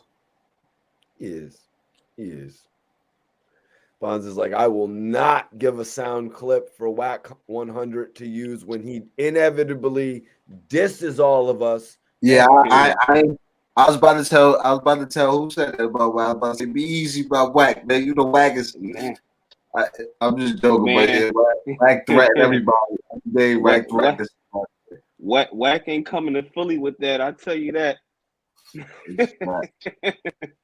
Wack will be dissing us next week, right, Rosewood? Yeah. Hey, look, that's what's up. That's what's up. Connecticut, what's Philly. He gonna go to Connecticut. No, he might start in Atlanta with me, and then work his way up. He gonna come beat me up. And then he gonna come up. Oh, Hey, well, I man. know if he starts in Atlanta, he's not even going to make it to Philly then. Oh, that's a fact, though. I know if he starts in Atlanta, it's a wrap. Yeah, I got you. You better start where everybody else starts, in Connecticut with me. You know, go get your views. You know, coming after me is like dissing 50 Cent. You know what I mean? It's like, Yeah. it's like Gayo said, if you diss 50 Cent, you're going to get the best views of your life. You know, like me, if you diss me, you're gonna get the best views of your life, but you better have a game plan afterwards. That's what it's all about, a game plan. Now, if somebody catch Wack, that's gonna go viral like the Suge Knight when the dude knocked Suge Knight out. Exactly. Nah, man, look what Wack was doing. He was holding himself together. He was ready to rumble. I don't know what it was over. I don't know if he had to rumble just to get the game on the stage, just to make sure the game was getting the back end. Rosewood, do you think it was anything to do with that, or do you think it had to do with the Drakeo the Ruler situation? I don't think it had nothing to do with the Drakeo the Ruler situation. You know, it might have had something to do with a situation with game. It could have been something totally different. You know, like it's people waiting to see Wack, you know, and press him on certain issues, whatever. And then you got to really think of the gang politics out there. Yeah, Wack is you know, qualified to speak on a lot of things, but then you probably got people above him higher pay grade than him or whatever like that, that disagree on stuff. It's Facts. all different types of politics. So, when people meet up in that one area and then like we were speaking on earlier, lacks of daisy security, oh, Mhm. it's going to pop and people really going to press. Because if I know my folks got, they weapons in there and y'all Mhm. might have yours, but we know we got ours, people really pressing the issue for real, for real. Facts. Especially if it's a situation where you talking to somebody and you think they already going to come aggressive and then they get aggressive, it's going to be on and popping. So it could have been anything for real with that situation. But I don't think it had anything to do with the Draco the Ruler situation. Now, Twiz, a little bit earlier, you mentioned the different, realms of security. Mhm. This show apparently, uh, the show was supposed to have like 50 Cent come on to perform. I Mhm. guess maybe the next day if it was like a weekend type thing. But if you're gonna have artists like 50 Cent, Snoop Dogg, The Game performing, you need to have the armed security. You know, and True. I think That's a so. fact. You're dealing with A-list celebrities. I mean, YG is an A-list celebrity. You know what I mean? The song with Drake. This guy Drakeo the Ruler on his way to becoming an A-list celebrity, man. So I think that they should have had the more formal security there, Bonds. They're not just doing a run-of-the-mill show like you were talking about Smack. Smack has Drake coming out. He needs to Mhm. make sure the proper security's there now. Facts. Yeah, Yeah. Exactly. nah, they definitely responsible for that, man. Like they booked that man to come there. Like they got a responsibility to provide a safe environment for him. So being that he got attacked, like yeah, like his family, they gonna have to answer for that. Facts. True. Damn, you know you're doing great when you got spam in the comments. So, shout out to everybody in the comments too, man. Oh, Facts. Salute. Salute. Ardis MC said, Bonds, react to this. He said 50 has got his own security. He knows how to move. When you smaller, it's too expensive. Respond to Exactly. that, Bonds. I mean, what he's got Monster. He's got Monster from what Shay was telling me. But yeah, but see, 50 got a relationship with some goons, but 50 don't move. 50, he moved militant. He moved around with, with people. Like now, he moving around with, it always progressed. But like I said, first, when he was moving around with dudes, you know what I'm saying, with dudes from the block and all that, like, when things start transpiring on the road, and that's when he stopped that. Like, you know what I'm saying, and send everybody home. Like, ever since then, Fifth been moving strategic because like when you really from the streets and you really been in situations like, he done been through the shooting, he done been through all that, and like, so But Bonds, like, okay, so having gone through that, you know what I mean? They popped up on 50. They popped up on 50 in a really personal place. You know what I mean? right. Like we were talking earlier about these celebrities getting stalked, Twiz. You know what I mean? Yeah. People, when you're a celebrity, they find a way to get at you, Rosewood. So, True. Bonds, how often or how frequently does he have to have security around, like security detail, like You can have uh, security. 16 hours a day? Nah, because you're not really moving around like that. 16. It depends on where. If you're highly, you know what I'm saying. If you got your schedule. So if you're doing interviews, if you're doing press at that time, when you're moving around certain situations, you're gonna need security. Certain places, if you're not even moving, because dudes with you will be starting stuff because they hype. You know what I'm saying? Dudes in minutes. So you know what I mean? Dudes probably ain't getting nowhere. So they are hollering at females, probably somebody girl, or you know what I'm saying, just being really pushing dudes, and you know what I mean. So when you don't even have that element, you go into, if you dealing with, see, it all depends on the artist level that you on, because that's going to depend on what venues you go into and who you doing interviews with.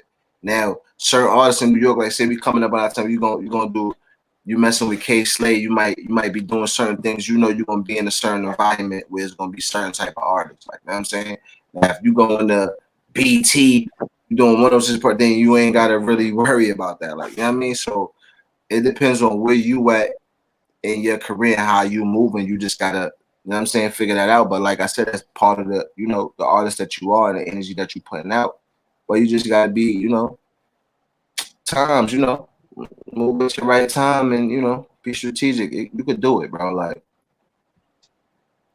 Guys, Drake actually posted on his Instagram a few hours ago. He actually posted a picture of Drakeo the Ruler. And I just want to read, we're going to get into the message that Drake posted about Drakeo the Ruler in just a few seconds. I got a special surprise for Bond Simmons coming up in just a few minutes as well. But Drake posted a message on his Instagram, and a lot of people are picking this up right now. A lot of all the websites. He said, "Nah, man, this shit isn't right for real. WTF are we doing? Always picked my spirit up with your energy. R.I.P. Drakeo." Very, very interesting post from Drake there, Twiz. You know, Drake saying that he always picked my spirit up. You always picked my spirit up with your energy. You know, I mean, imagine that. This guy, Drakeo, who's really just emerging to the world, you know, picking the spirit up of Drake, a guy who is building a fortress, you know what I mean? Creating nightclubs and all types of shit. yeah, that's dope. So Yeah, man. Sad though, goddamn, man. Yeah, it's crazy to see how he moved these people, Rosewood. yeah, it's sad, man, because like I said, he had his buzz was up there. You know, YG had more of the power, and it's just unnecessary for real. And you know, peace. So you know, like at the same time, you know, you gonna. I don't know if he was signed or not. I don't know if Draco the Ruler was signed, but I know definitely if you sign, the label definitely putting security out there because they have money invested into you. You know, to go back to the 50 Cent or whatever, real quick, he had real street beef. You know, he had beef with Supreme, beef with Jimmy Henchman. You know, they shooting up Tony Yayo mom house and all that. He had to get bulletproof vehicles and a bulletproof vest. You know, he had to invest in all that stuff. So, because he knew it was on and popping. Like, so, you know, they even took attempts at his life or whatever like that, hit the wrong Jeep, but you know, they're still trying to get him on the E-way. So it's like you got to look at these situations and be for real. Like, you know, I know this is serious right here. Right, last thing gonna do is go out on the road and get into some low beef, some low stuff. Like, you serious? Shitting? True, true. Well, I'm looking up Drakeo the Ruler's Wikipedia page, man. It's saying here that Drakeo was born in 1993, December 1st. So he actually just had his birthday. You said that at the same time as me, Bonds? Yeah, just had birthday. Yep. And as far as labels go, it's saying here, Rosewood, that he was actually a part of Empire. Yeah. A lot of people are getting on Empire right now saying, damn, look what is becoming of Empire, you know, especially with Young Dolph and Drakeo the Ruler. I don't share those sentiments at all, man. That's just ridiculous to say that the label has anything to do with what's going on. Like, I mean, if anything, I think their label gave them the ultimate creative freedom, which you know what I mean? Which is like the total opposite of what somebody like a Suge Knight would do. Right. They signing young dudes that's young, kind of independent artists that's from the streets. So these dudes don't have the foundation, you know what I'm saying? The foundation. So, you know, it's coincidental, but you know, it's crazy. But I can see with the labels though, I can see what people have a problem with the labels because they're promoting the music, they're promoting the energy. It's certain songs that you know the label don't put out, and there's certain songs that the label do put out. So if the label know these artists are beefing and it can lead to the artist dying, there's certain songs that the label should like, no, you're not putting that out, yo. You're not Okay. bringing the energy. But there's No, so much profit in it, they're going to push that agenda. yeah, no, Yeah. that's what I agree with, man. You know what I mean? I don't agree with labels not letting artists release material and just holding it hostage. I do not agree No, with that. no, no, And no. Jason Board agrees with you as well. But I want to read his comment. He said Draco wasn't signed to no major label. As we were saying, he was with Empire. He couldn't get in with the majors because they knew he was a risk. That's why Adam 22 couldn't sign when Draco was upcoming before his case. Now, I had heard Adam 22 just speaking on this with Bootleg Kev. He Adam 22 at one point had a record deal with Atlantic, and he expressed why his deal didn't work out. They were trying to like push him artists like Skinny from the Nine, salute Skinny from the Nine. His new Pack 9 weed is out right now. Send me some of that, Skinny. But Adam 22 expressed interest in signing an artist like Draco. He wanted to, that's where his creative ear was taking him, man. And you know, when I heard him say that, I was like, damn, Adam 22 really could have had a majorly successful label if Atlantic would have actually got behind him back then. Yeah, Atlantic, man. So we're talking Atlantic compared to Empire, Twiz. What's the difference in the breakdown, in your opinion, of that?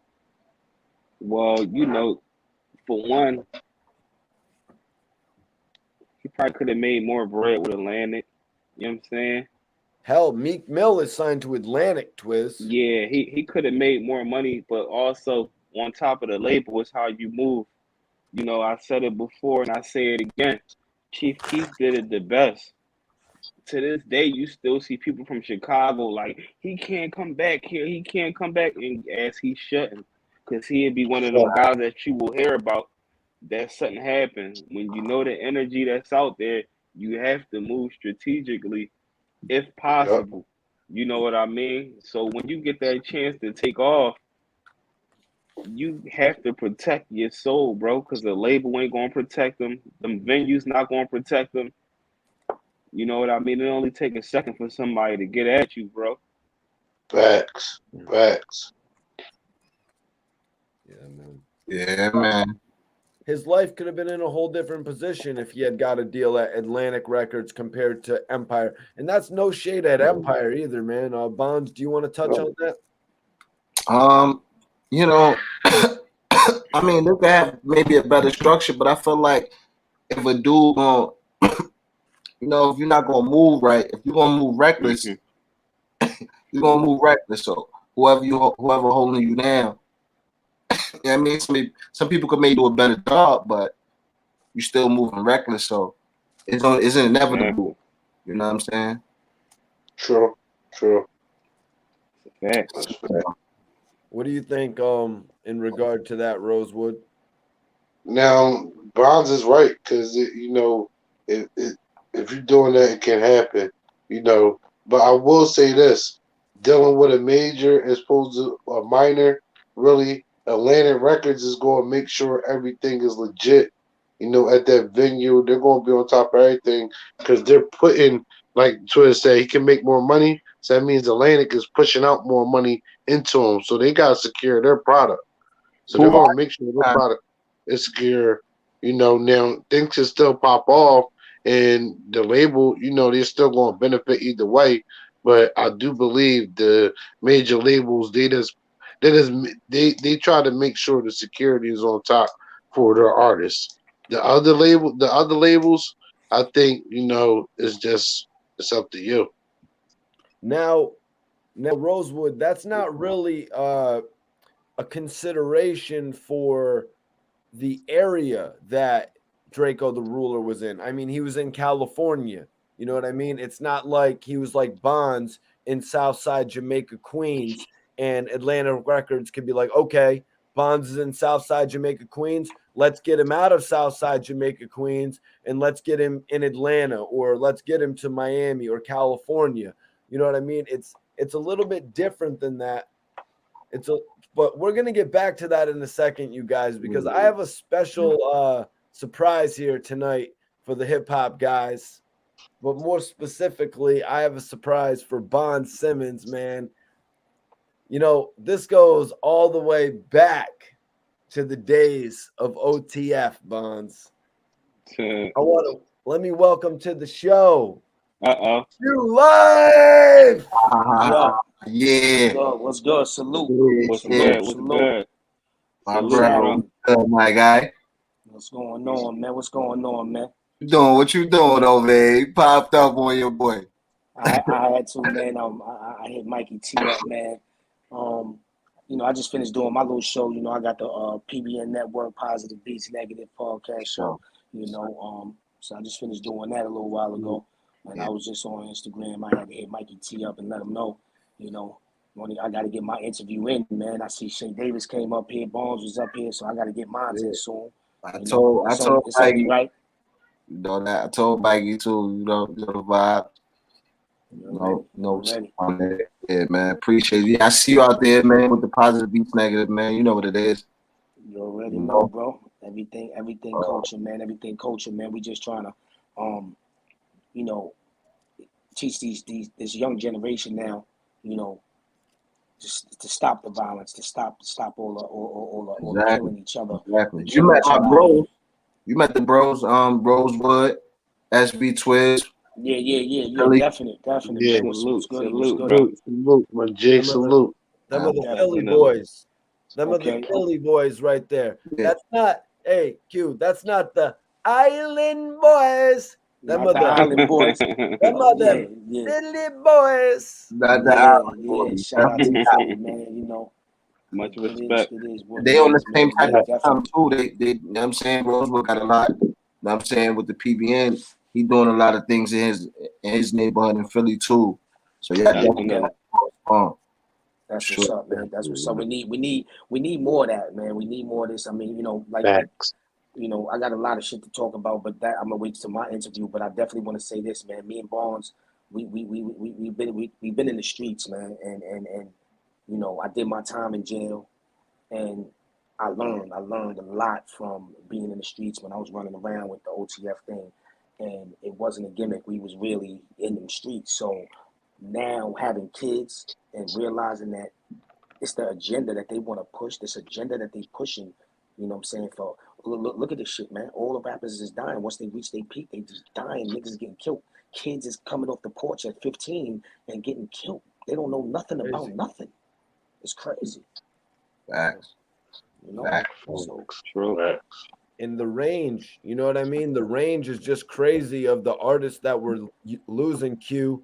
You know what I mean? From Dolph being at the height of his popularity, guys like Pooh Shiesty locked up at the height of their popularity. And then you got Drakeo the Ruler. We're speaking on him tonight. Even he is emerging, from the Empire label. Who knows where he was going to go next? Slim 400, who had every connection in the world. You know what I'm saying? But facts. Being real, I appreciate you tapping in, Q, man. Definitely, we give the people a little taste of that old OTF, the OTF shit right here, man. Obviously, you're from Queens. Yeah, correct. I mean, I'm actually really though. I was born in jail in Jersey. To tell you the truth, you know what I'm saying. I was born in jail in New Jersey, and when I was like 4 years old, my mom's passed away. After she came home, and then I was raised from 4 years old. I was raised in Queens, New York. Yeah, so I mean, from 4 years old, I'm originally from Jersey, but I was raised in Queens, New York. Oh man, I look forward to covering your story. You want to let people know? I got your IG up right here, but you want to let people know where they can tap in with you on social media outside of Instagram? Oh yeah, my YouTube, which is Positive Beats Negative. You know what I'm saying? I also got Facebook. It's Q Life PBN. But the YouTube thing is the main thing right now that I'm trying to really lift off the ground crazy. You know what I'm saying? So that's basically it right there. Dope. I'll definitely get that in the description, man. Definitely get that in the description for you, my dude. Yeah, man. Good looking, man. Thank you, man. Because I got a story to tell. I got my my part of the story I want to tell too, man. Or Hell yeah, I look forward to it, man. I look forward to it. Bonds, definitely. Bonds, you got any story with Q that you want to share the people with to like give them a little bit of an appetizer of what they could look forward Yeah, to? yeah. Oh, Q Life, man. It's one of the hardest spitters and most energetic people that I know. Like like you talking about Queens, like you talking about Jamaica Avenue, like Q. You talking about being outside, like Q was always outside. You know what I'm saying? And we talking about music, like you'd be outside battling. You know what I'm saying? People, if you know anything about Jamaica Ave, like it's a real busy shopping areas. It's heavy for, you know what I'm saying? It's like a big area in Queens, like, you know what I'm saying? So like I even before, like in our younger days before we teamed up, like I knew Q Life for being outside, being, you know what I'm saying, giving them bars and giving that energy. Like he always been full of life. So, you know, just to see, you know, that energy directed in a positive now, like it's supposed to be, like, you know what I'm saying? It's gonna manifest as something great, you know what I'm saying? Like everything else, bro. So, you know, yeah, get in tune with my bro though, man. You know, and he got a story to tell. So definitely listen to that story, like, you know what I'm saying? Definitely, man. Thanks, Brody, man. You already know, man. Same to you. You know that, man. Vibes, man. All right, I'm gonna pin up Q Life's YouTube channel. Q, tell the people what they could expect to see on your YouTube channel, man. Is there new music you're putting on there, new videos? Are you working with any artist, or what is the direction of the YouTube channel just before we let you go, bro? So the main direction is the podcast show is you know, positive, bringing positive vibes to the neighborhoods and communities, so we can stop the violence and stop the black on black crime. Not only that, we also I also do skits. I'm doing skits. You know what I mean? So I got roles for people for the skits and all of that. You know, funny stuff. I'm trying to I'm trying to uplift the people. I'm trying to I want to make things back. I'm gonna take it back in the days where we had fun, where you know you know, even being outside and being able to jump double dutch, you know what I'm saying? And the dudes playing manhunt, you know what I'm saying? Instead of these kids Right. internet beefing and really going outside and shooting and killing each other like it's a damn Grand Theft Auto game, and it's not Grand Theft Auto because you only got one life. You ain't coming back from this shit to play again. You understand? So Facts. that's what my page is about. I also manage my son, Mullah Quay. So you know, you're gonna hear more from him. He's just getting off the ground. And just look forward to seeing a lot of PBN Network. You're gonna see it. We all over, man. You already know. That's what's up, man. That's what's up. Definitely appreciate you joining us tonight, man. Definitely, man. Definitely. Stay tuned. Stay Salute. tuned for that interview, though, man. Y'all gonna hear some shit. Appreciate you making this history with us tonight, Q. Yo, thank you. Thank you for having me. And Black Butterfly says, "Thank you, brother." Oh man, thank you all. Shout out to all the supporters that's supporting Mikey T. Yeah, Mikey T right now, Bones and everybody that's up here. You know, we all need to support each other. That's the main thing. It don't matter what color you are, you know what I'm saying, what race you are, none of that, man. It don't matter if you're a dog, you're a cat. You know what I'm saying? Like we need to all get along. We're all human beings, we all make mistakes.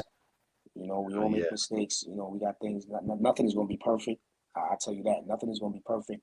I still go through it. I'm still learning now how to be patient and how to not lash out on people that look at me wrong, or because that was me. That if y'all know me from Smack DVD, I was that one that was always hyped and ready to go. I was on go. So sometimes it's hard for me, but I do it. I'm you know, I got 5 kids now, man, and I can't be out here risking my life for these suckers and these cowards out here that's telling, because ain't nobody gangster no more like that.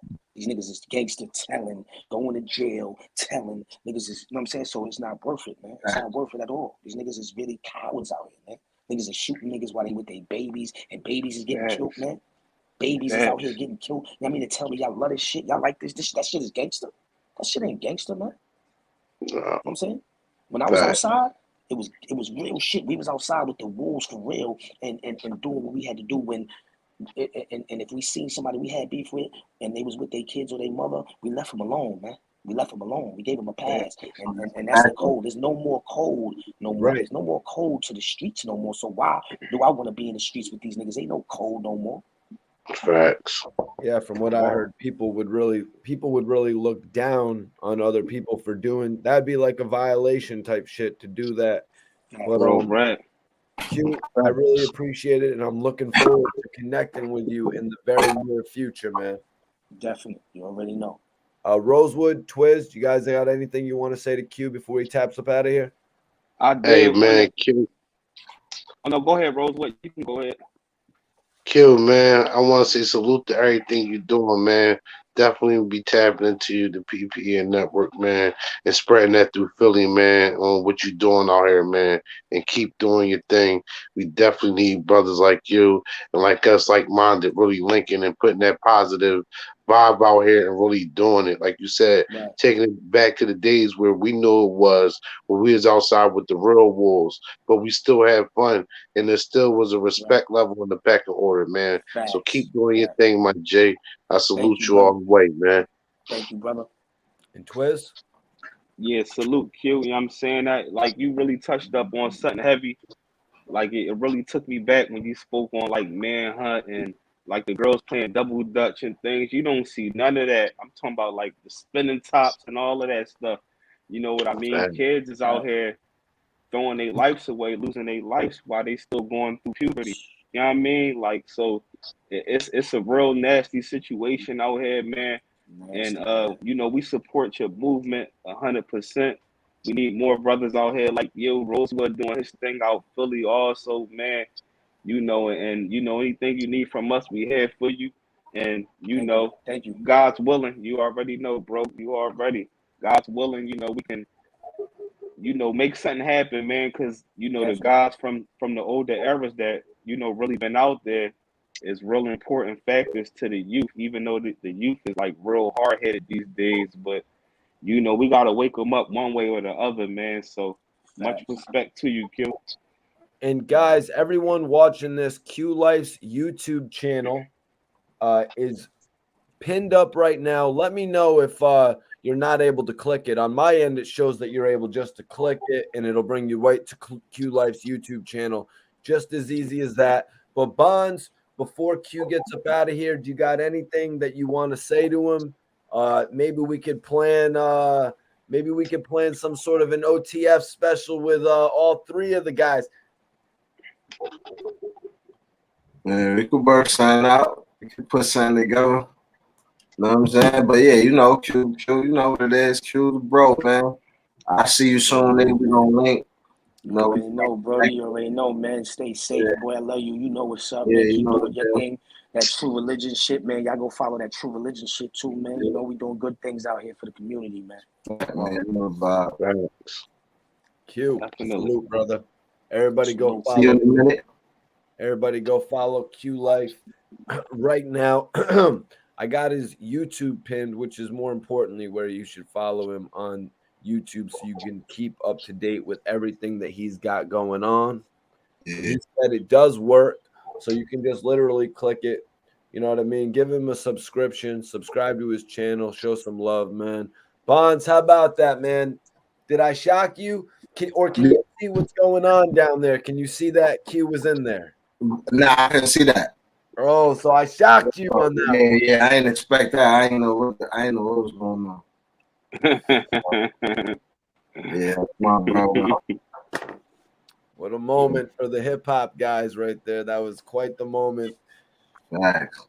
Definitely appreciate Q Life coming on short notice right there. That's the shit that I love right there, Rosewood. When you can do something like that and it happens in a moment. Yeah. Grinding, man. All right, shout out to PBN, man. That's my brother, man, for sure. Yeah. But that's not to say it just always works out like that. Like, Twiz, how long did it take you to set up that interview with Omar Gooden?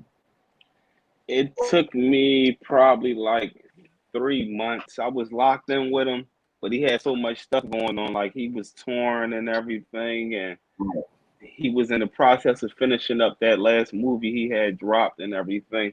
but he was thorough enough to keep me at bay. Like he was like, we definitely gonna make it happen. I'm just tied up, so depending on who it is, they schedules can vary. You know what I mean? Yeah. Nice, man. That's what's up.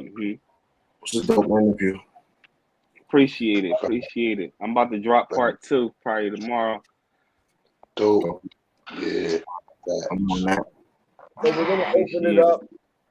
We're gonna open it up right now. If anybody has questions, if anybody has some questions, feel like we spoke a lot, man. We spoke on K7, we spoke on YG, Wack 100, giving his thoughts, but also going through a little bit of melee of his own. Mm-hmm. You know what I mean? World Star only really grabbed 48 seconds of K7 speaking. You know what I mean? I imagine there's a little bit more of that out there, but that World Star only grabbed 48 seconds. You know, World Star only grabs the most controversial shit. To me, the thing that's sad about everything that's going on is I can only see things getting worse and worse and worse. Just like how, like if we notice, like Mikey, you already spoke on it, how like back in the day it was different, but now it's like every year we just counting rappers off, bro. Like people were still talking about like Dolph and things of that nature, and that like it's people, King Von. It's just so much. Like every year, man, it's like people gonna start doing a rapper count. Like, how many rappers are we losing? And that's not including the people that's not celebrities. We already know, we losing a lot of people in the streets, period, that people don't know around the world. Innocent babies and, like even out Philly, like it's a lot of women, getting twisted up out there and everything, bro. Like, I just don't know, Twiz. I just don't know how it could get any worse. I've never seen it this bad where it's, you know what I mean, 3 different entertainers within the span of, a couple months. And even more than that if you go back a few more months. And that's why I think it's going to get worse, because now it's just becoming regular. It's to the point like you're not going 3-4 months no more without hearing something happen to somebody, man. It's like when Pac, with the Pac and Biggie stuff, it was a shock to the world. Like the world almost paused. I remember being a little kid and hearing about, Tupac. I was, in elementary school, and we hearing about Pac and all of that. So it's like, nowadays, bro, it's just like it's so regular now, man, and it's just like it's just becoming a part of the wave, like you know what I mean? It's messed up. Slim 400. That's, you know what I'm saying? Slim 400 was after Dolph situation. It's like, you know what I mean? It's just rolling, bro. It's rolling. One out of all the rappers, though, I'm not gonna say all the rappers, but like one of the shocking ones was like the young boy XXX, because he wasn't even involved in the streets. That was like a robbery based John. So it just lets you know, like, these rappers is definitely targets, man. You know what I mean? Yeah. We probably lost in the last 2 years. We probably lost more rappers than we lost in the last 20 years. Exactly. I mean, shit, they shot at Kodak Black when he was at McDonald's. You know what I mean? Like, it's like it doesn't matter where somebody's at. If somebody gets an opportunity, it's kind of like what that comment said earlier, Bonds. If somebody gets an opportunity to clout chase, it's like harming one of these guys. You guys know what it is. Like when somebody's in jail, if somebody famous comes in jail that was in the papers for doing some messed up shit, if you're in jail for life, you'll go after that person and you'll get a little bit of clout. You'll get a little bit of, clout. That's what they call it now. You know what I mean? Yeah. Yeah, that's true. That's a fact. And it's just put up. It's clout chasing is really like a big word that's put up as far as internet wise, but clout chasing, it always been clout chasing. We used to call it brownie points. You know what I mean? Like this young boy trying to get brownie points. He trying to prove himself You know what I mean? Because it's like once everybody want that name for him, everybody want to have money and have everybody around them fear this guy. You know what I mean? That rap. That's that. Yeah. Rest in peace. Game, Google. rest in peace. Guru, right? Just to Just get to a get a rap. Mm-hmm. Just to get a rap. Mm-hmm. Facts. get a rap. Facts. It's crazy, man. It's crazy out this joint, man. Dusty, dirty world, man. Right, man. It seemed like after Nipsey, man. It seemed like after Nipsey, it just started going up. Like Yeah, I it know. became a fad. So it became a fad or a trend, you know, to Yup. kill rappers. Yup. It's like you killing the people that's supposed to save the community. You kill them, what do you got? Yeah.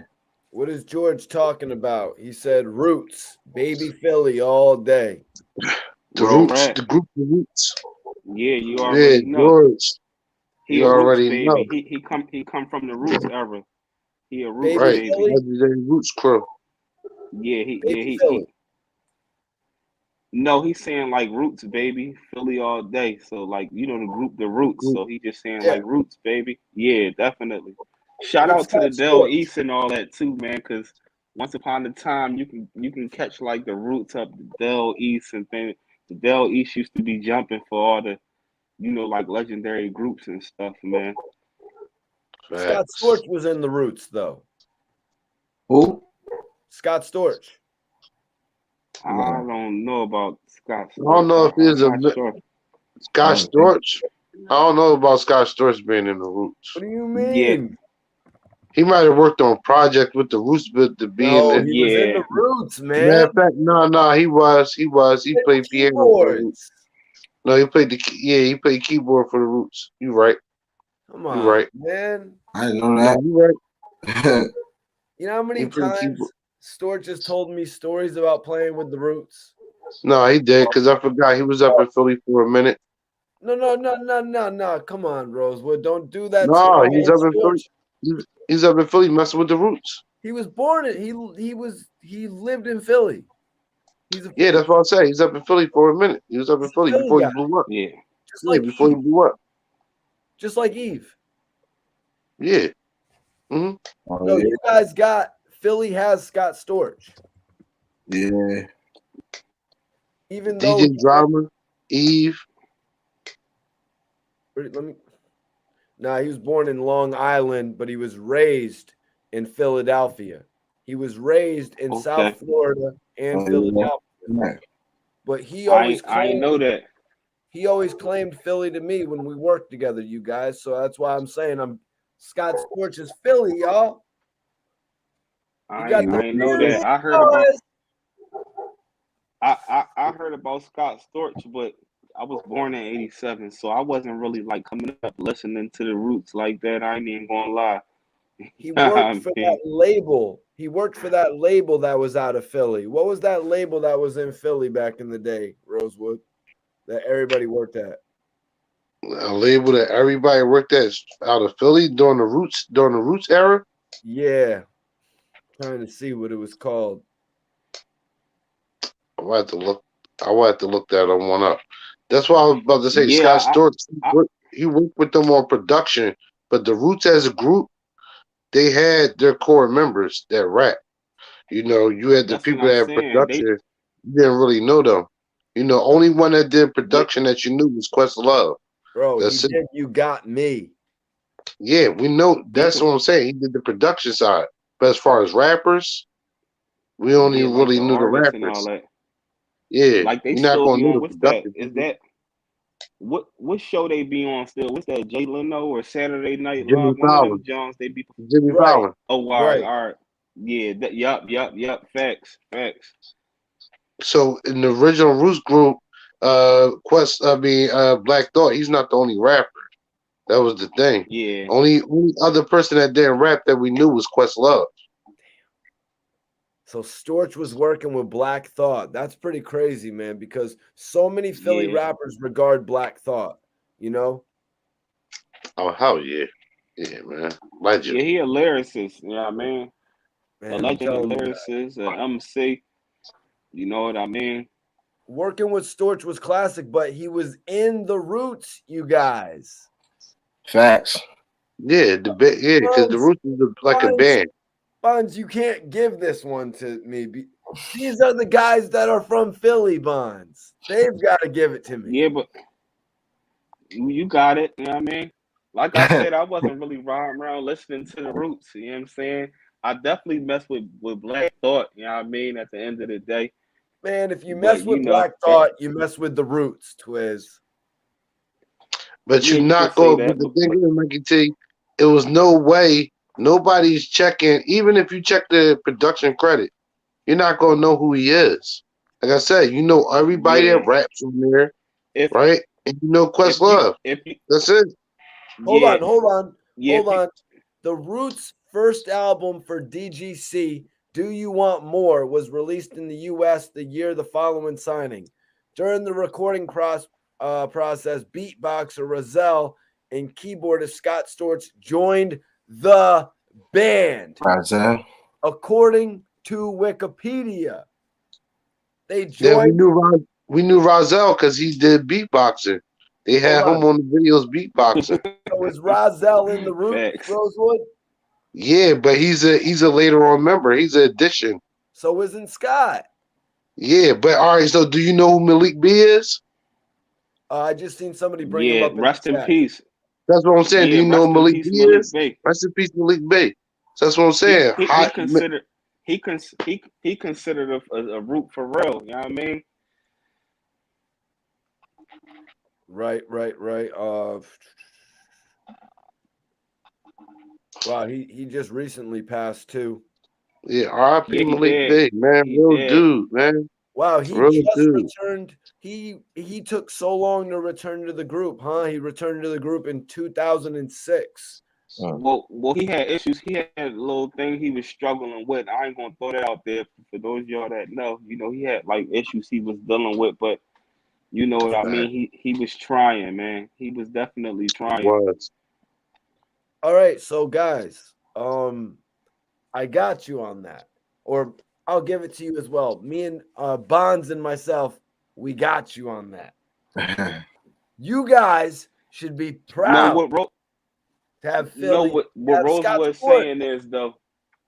What Rosewood trying to say is, if you talk to any old head from Philly, if they say who's the member of the Roots, they're not going to say Scott Storch. That's all he's saying. Like, you know, because he was producing it. He wasn't like doing verses or nothing on none of their tracks. It's like back then they all had bands. It's like trying to say I don't know, man. I ain't gonna get into it. You know what I'm saying? Yeah, they all had bands. That's like trying to say Bonds. They're trying to say that Travis Barker, who just when he was playing the drums, they're trying to say that he wasn't a part of Blink 182.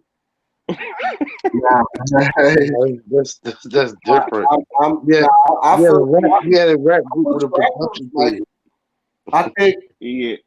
I agree with you. I think he was part of the Roots, man. But like you said, man, I ain't from Philly. I don't bestow the power to give it to you, man. No, we already won. We're allowed to. Okay, we taking it.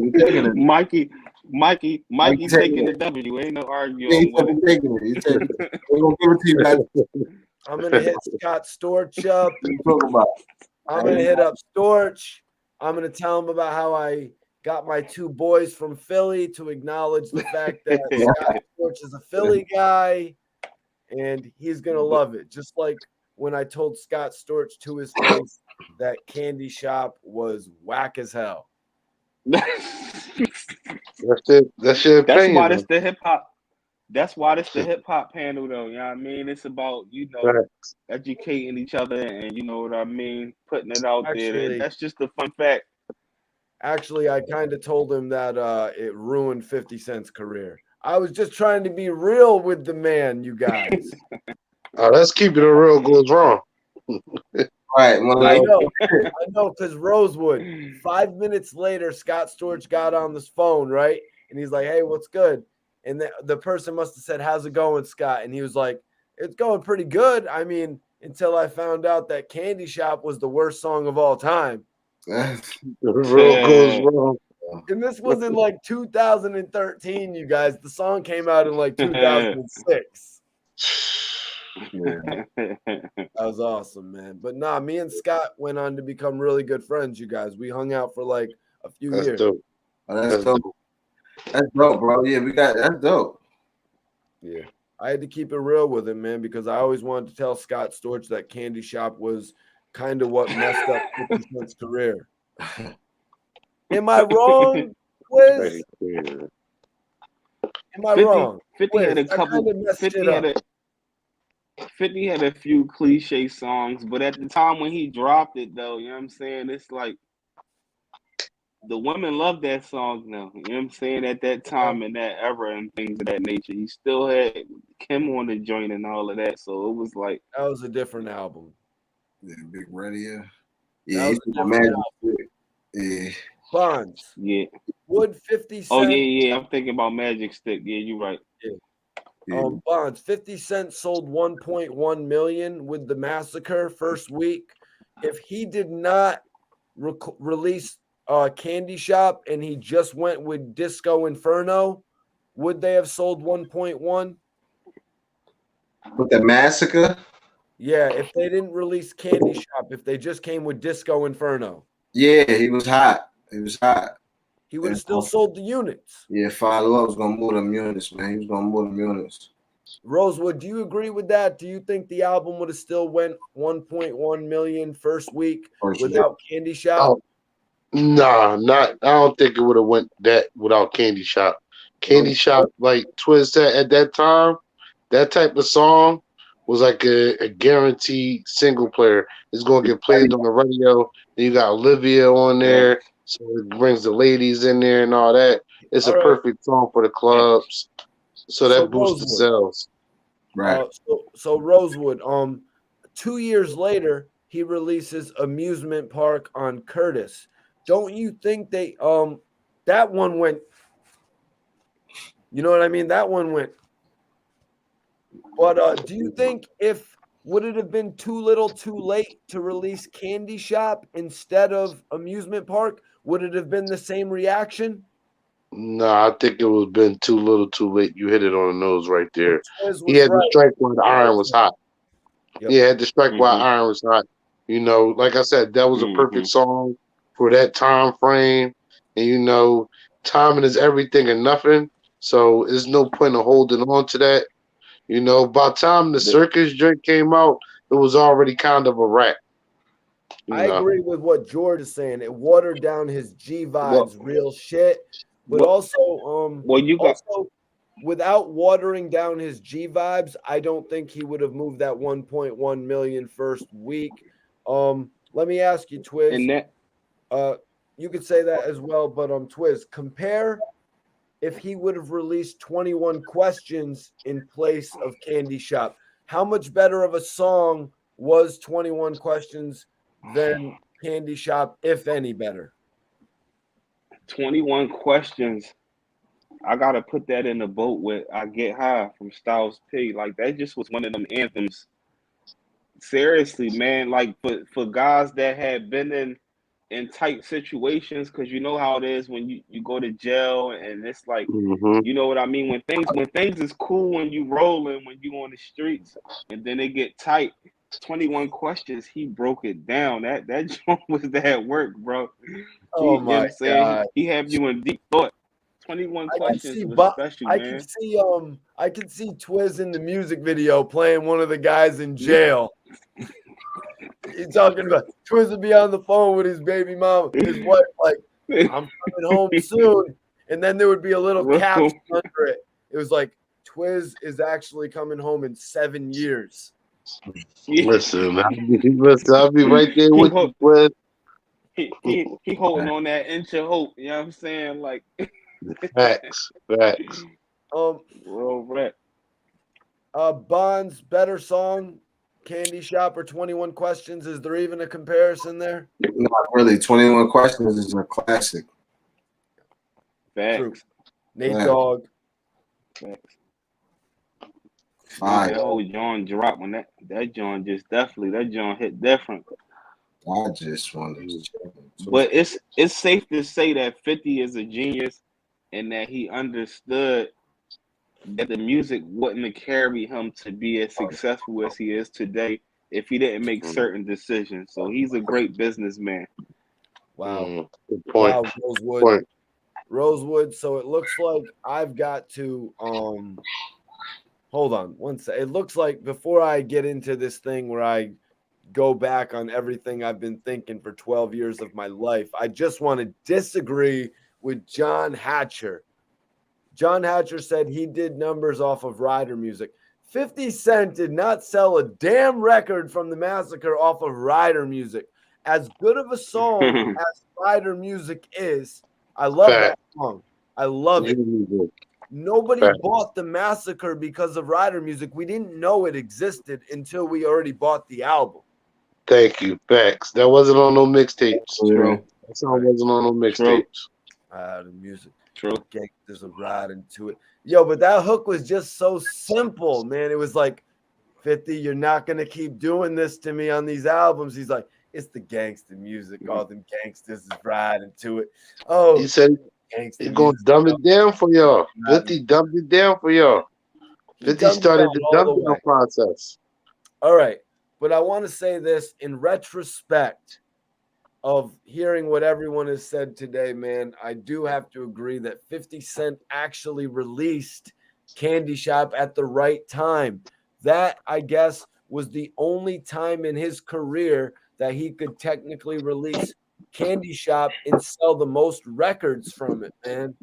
So I'm going to have to go ahead and apologize for that whole thought and that whole thing that I said to Scott Storch that one day in Florida. Prophecy, appreciate it, man.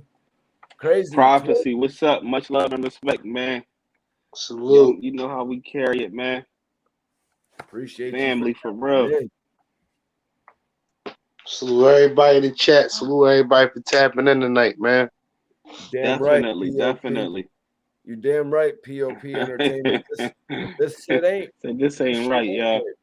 This shit ain't right, man. Too many hip hop guys, man. We're losing too many people in the hip hop community, man. You know, the shit ain't right. People need to learn to, you know, like back in the day, like you guys were saying earlier, the artists wouldn't attack other artists. They sort of looked at them like their peers in a lot of situations.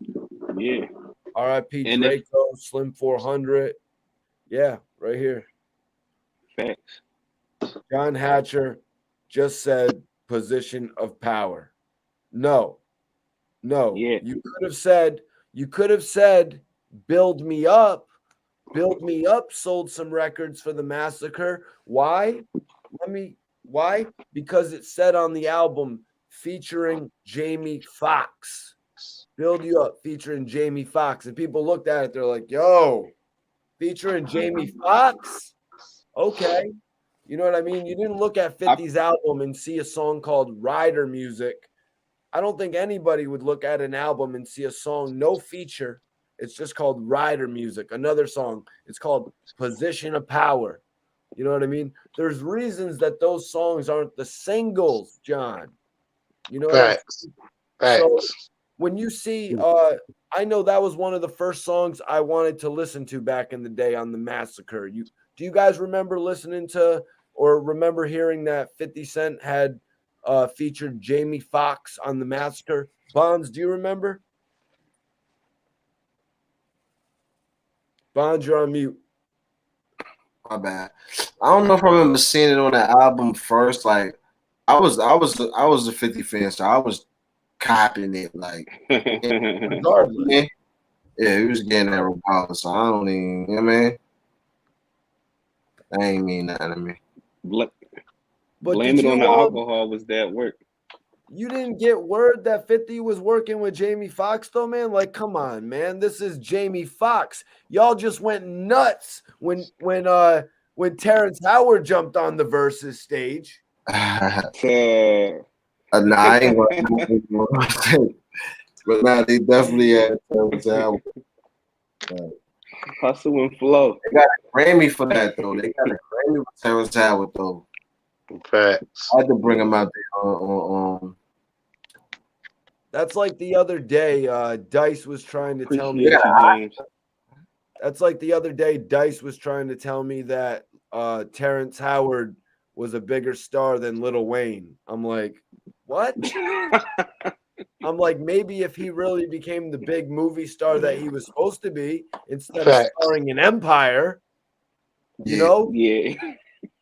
Like Terrence Howard was supposed to be a big leading actor, like Denzel Washington label, in my opinion, level. He was in some good movies, definitely. You got Dead Presidents, you got he definitely was in some movies, but he's not a bigger star than Wayne, because all Wayne did was music.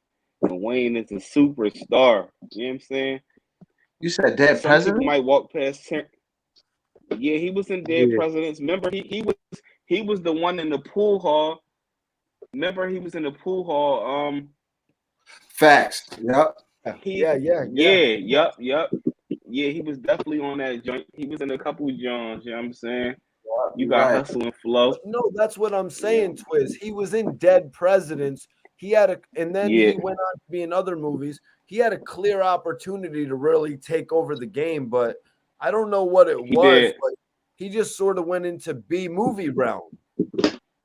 It was at the Iron Man.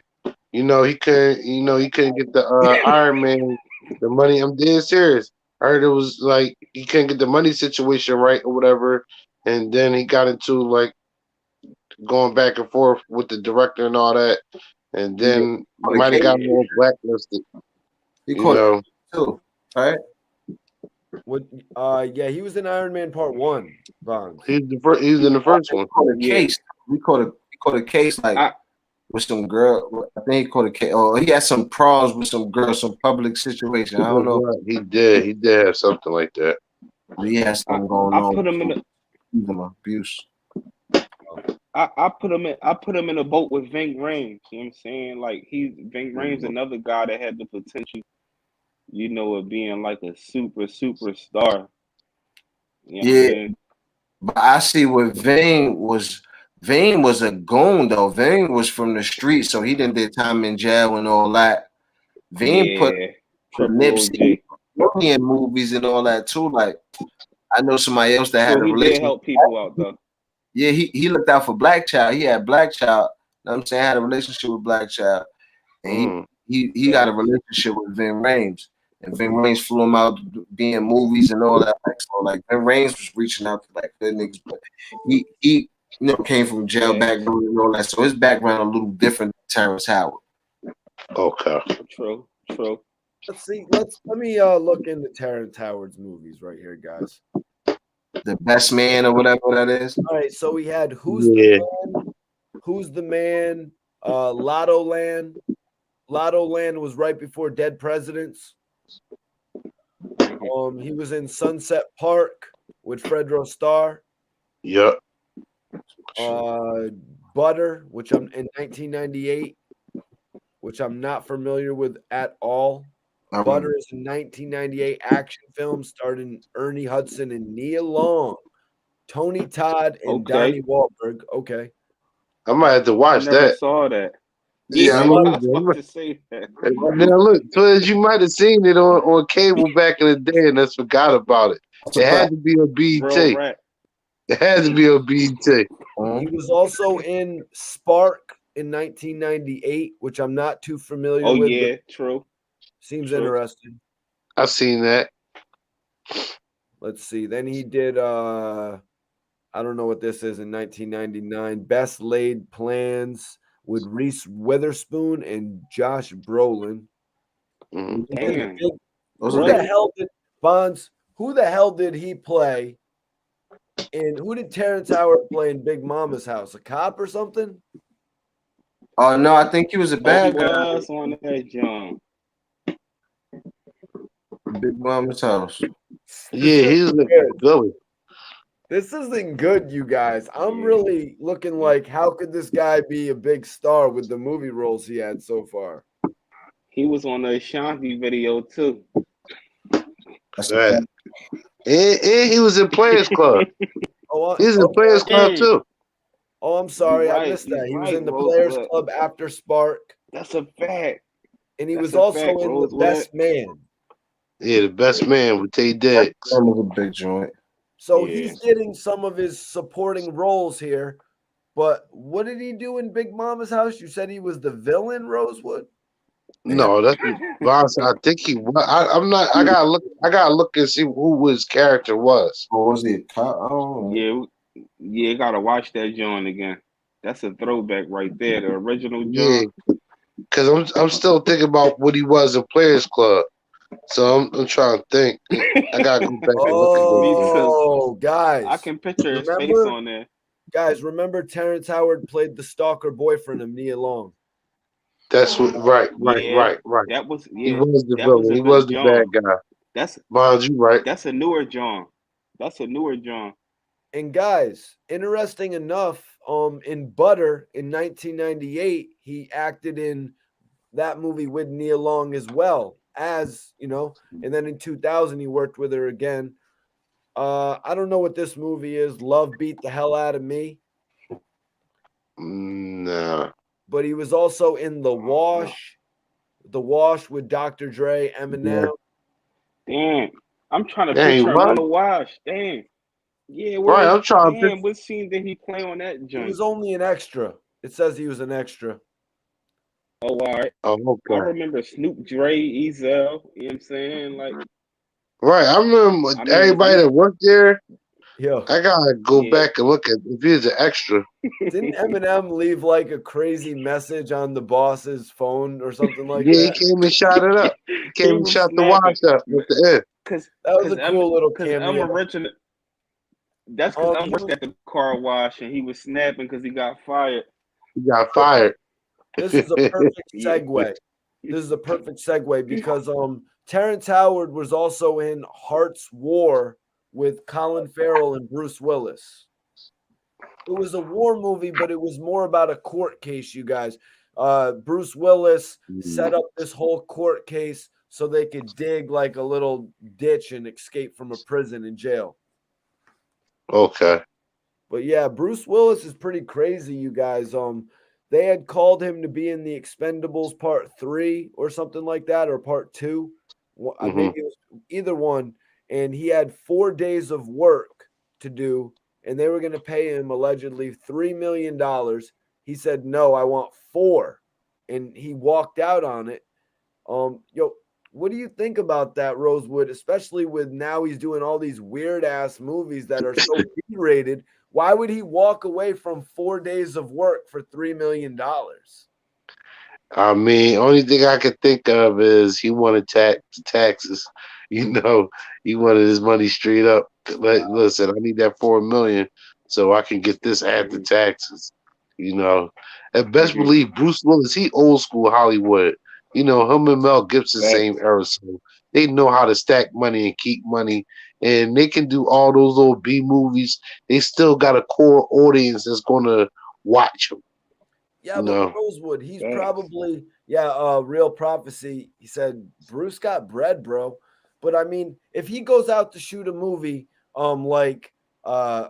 had one called I think it's like a good, like they always try to like flip his Die Hard movies into like good to Die Hard or something like that. If we can get a movie with the name or the word die in it and then have Bruce Willis star in it, they feel like they got a winner. You know what I mean, Twiz? Like how much could he really be getting paid to go star in this? He's like, all right, I'm not gonna take $3 million for 4 days, but I'll take $8 million for 10 days. 12 days. Yeah, I don't know how. Definitely. I mean, I feel like he know his net worth because he's been in the game so long, and he also looking at the guys that's offering him, the deal. He like, y'all got it. Y'all better put an extra mil on that joint. True. Talking about like these is action packed films. I'm getting old, man. Y'all want me on this joint again? It's like. So let's get back to the movie. So we did Heart's War, which really didn't make that much money, you guys. It really flopped at the box office. Are y'all familiar with Colin Farrell? Yeah, yeah, It was kind of before Colin Farrell got popular, because you know Colin Farrell really got popular when The Recruit came out. right. Um, Yeah. so Bonds, after The Wash, uh, Terence Howard did Glitter, and then he did a war film with Bruce Willis called Heart's War, but it wasn't really a war movie. It was more of a courtroom war movie. Um, guys, I hope one of the Philly boys, I hope one of the Philly boys are knowing this. He had a movie called Investigating Sex in 2002. I Nah, never that's see that one. one. I didn't get that bootleg. Sorry, Terrence. Let's see. I didn't want that Oh my bootleg. God. It's Oh, this serious. isn't good. This is not good. Is that The James bootleg Franco? get with that. Oh, they had Nev Campbell in it. They had the What's girl. the name of it? It's called Investigating Sex. Oh, yeah, no. It's with that That chick don't even from sound like nothing I Scream. watch, man. He got binoculars and like, oh, they doing it right. Listen. Yeah, yeah. I'm looking at the cover right now. They got some girl's legs in there. Not looking too bad. Hey, all I know is the DVD man came with that. I'm passing. Don't put that in my 5 for 20. Hey, Twiz, come on the train. You got that in the 5 for 20. I'm like, hold on. What's this? What's this? All right, No. all right.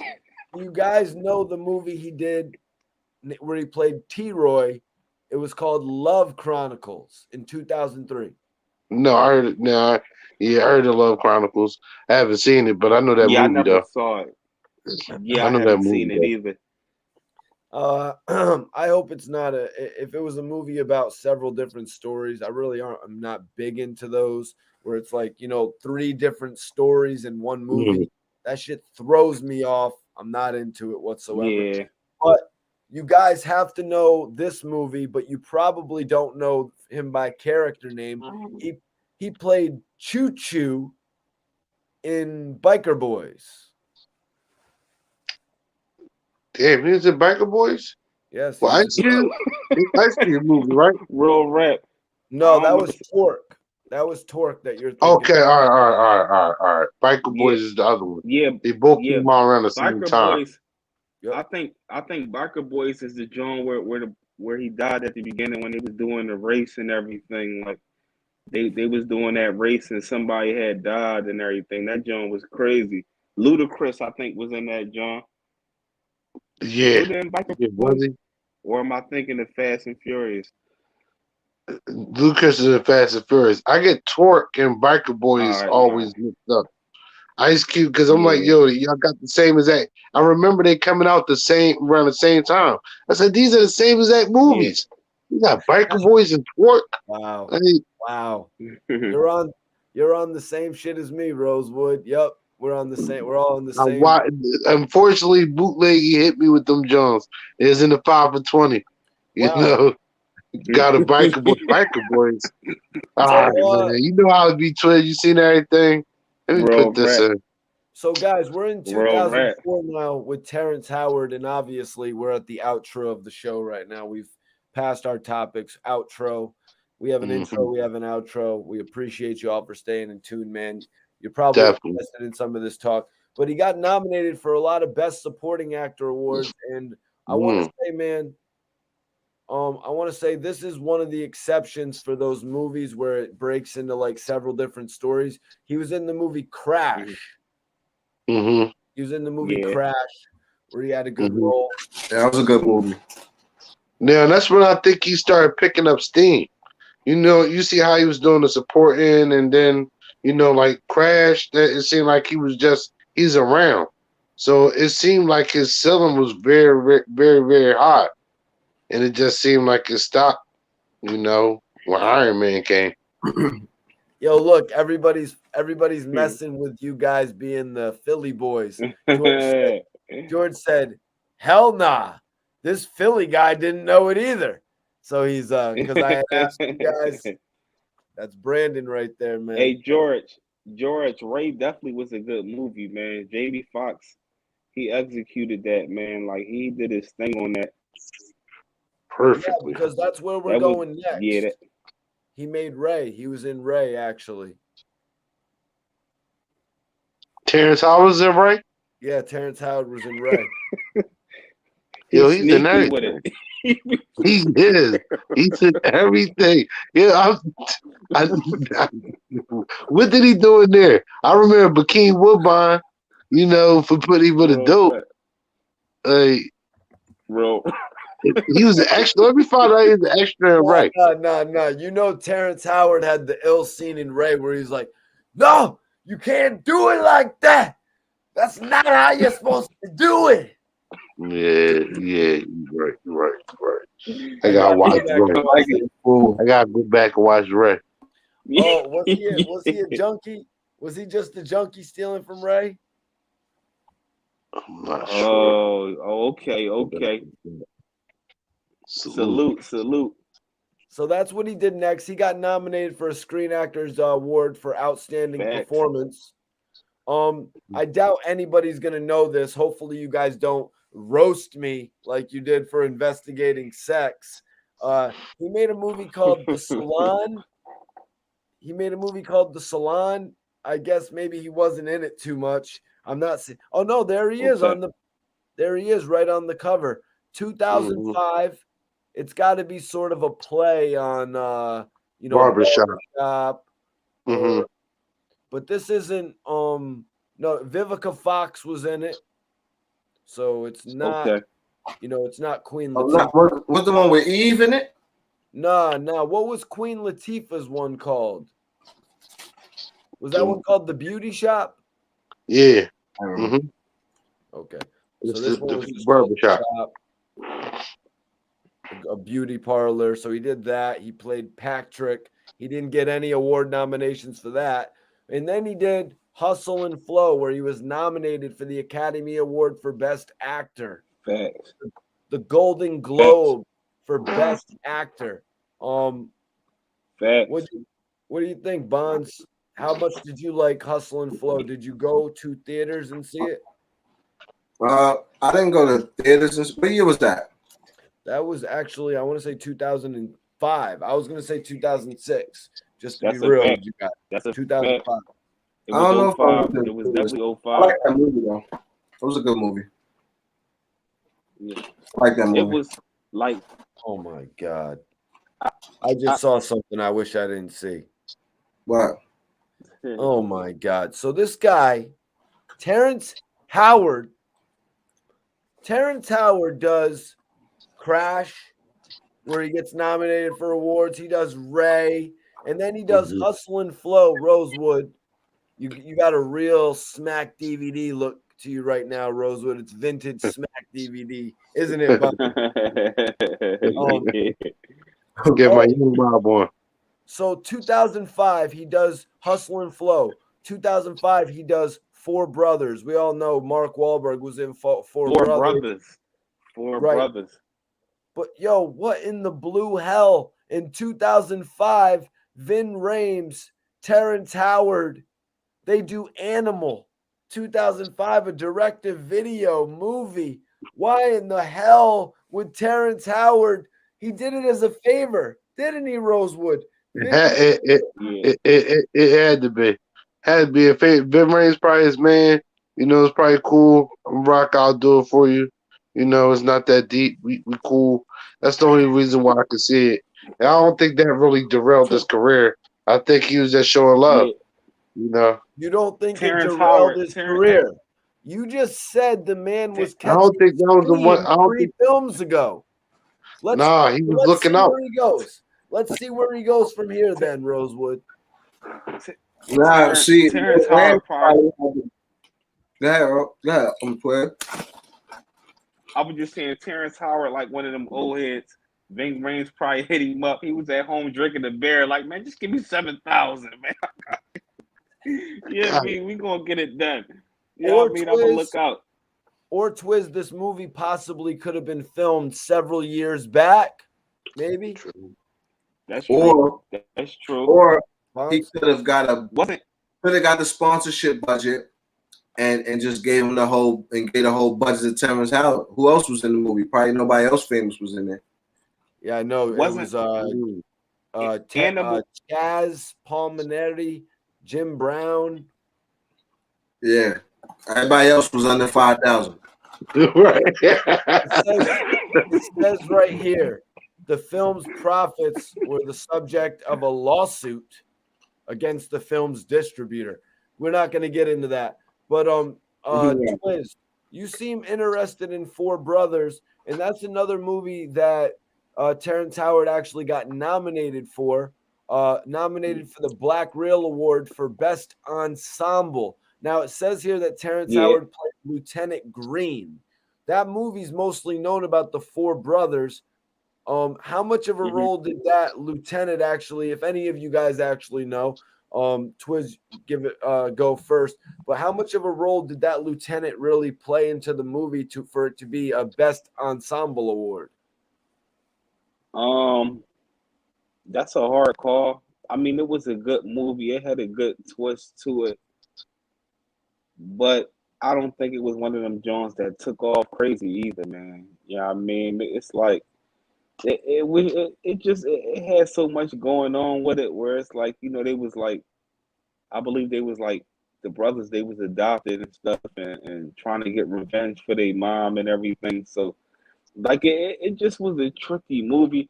I don't think it was nothing. I don't think that in particular could really have boosted his career or put him like on a higher pedestal that he was already in his prior movies. I feel like Hustle and Flow was like one of his biggest Jones, and that was a good corny movie. Like it was good and corny at the same time, bro. Like I think in ways, if you can put them two together, I think in ways it hindered him as well. But Rosewood, let's get back into this, man, because the next film after Animal was Get Rich or Die Trying, where he played he's coming from all these award-winning roles, Best Ensemble, Best Supporting, Best Actor. Now he's playing 50 Cent's sidekick, Bama. Played that role well too, man. Stop fidgeting in the back seat, man. Stop fidgeting in the back seat, man. He played the excellent role, man. Good looking Terrence Howard for playing that role. Kevin says wow, George McCarthy's right on here with us on this list right now, you guys. We're having a great outro right here. Four Brothers is fire. Hustle and Flow was hard. Good role. Which role are you talking about? Okay. So James Brown is saying good role. Bonds, do you agree with that, man? Do you agree with that? Terrence Howard taking the role in Get Rich or Die Trying after he's been proving himself in Crash, proving himself as the lead rapper in a movie, Hustle and Flow, that got him an Oscar nomination. I would have been damned. I'd be damned if Terrence Howard thought 50 was going to get an Oscar nomination for Get Rich or Die Trying. And then he was in Ray. He was in Ray as well, man. So do you think taking the role in Get Rich or Die Trying was a good idea or what? From his star perspective, I don't know. Maybe that's a point to argue. But he did good in it. Personally, from a fan of his work, like I wasn't mad to see him in it. But really, I don't know. He could have did without it. But he did good. I'm not saying he didn't do good, but just far as like, I mean, I don't. I think they could have went with somebody else. I mean, honestly. All right. Well, honestly, we're about to get into some movies that I don't think most of anybody has seen. Because in 2006, he followed it up with Idlewild, which was the Outcast movie. Has anybody, Rosewood, did you see that? Yeah, I watched that. Mm-hmm. He played Trumpy in that movie. How was that? How was going from playing Bama to Trumpy? It was sort of like he has a certain personality with him. So there's certain roles that kind of fits him. So that whole Idlewild theme, like he's a great actor. at the end of the day. So I think like those things that I don't think he goes for the roles for the accolades. I think he goes for actually the character and highlighting him as a superior actor. That's the thing. He takes on those roles like that. So it was definitely another fitting role. It was one of those movies that was cool, but they ain't take off like that.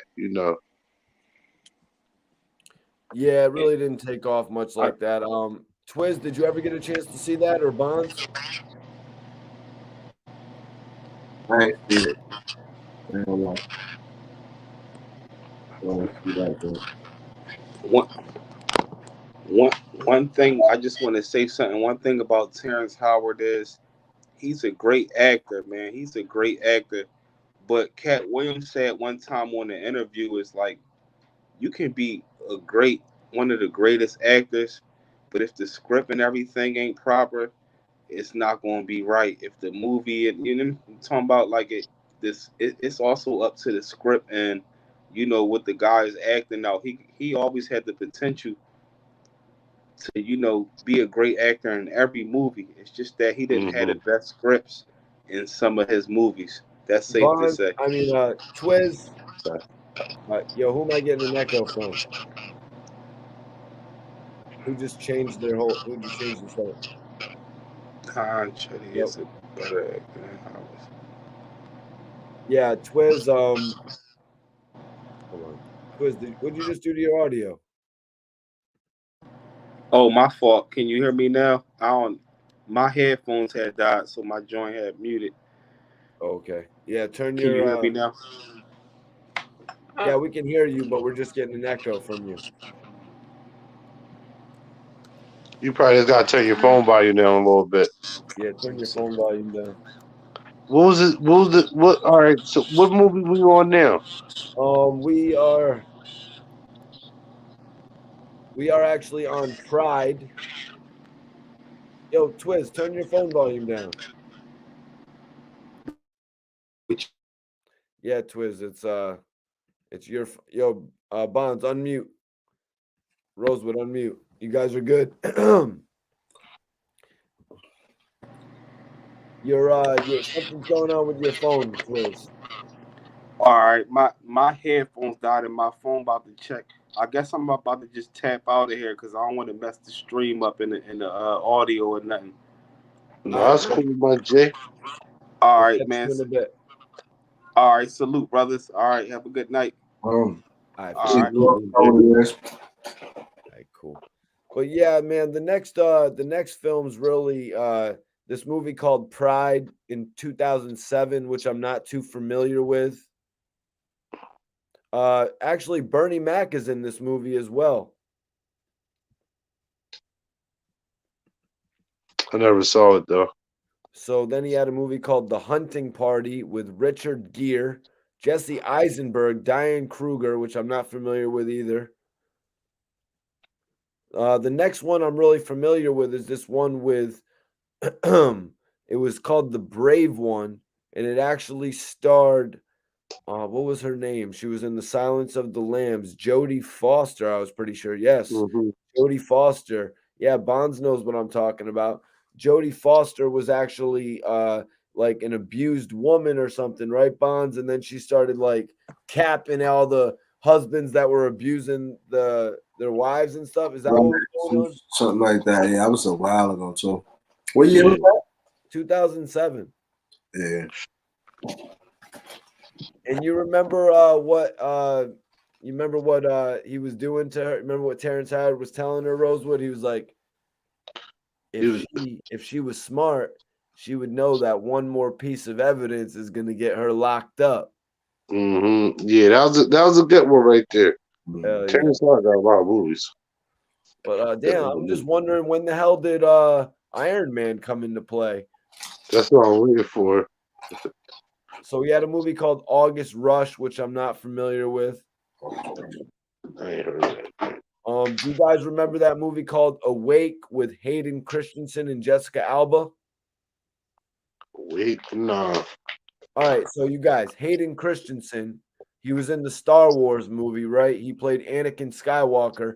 He gets Okay. brought into a surgery where he's actually still awake while they're operating on him. Whoa. Pretty interesting. Yeah. Dope. But yeah, man. Where were we going? The Perfect Holiday, you guys? Heard of it. I ain't see it. Yeah. Oh, I know damn. what movie that is. I ain't see it though. Charlie Murphy, Morris Chestnut. Mm-hmm.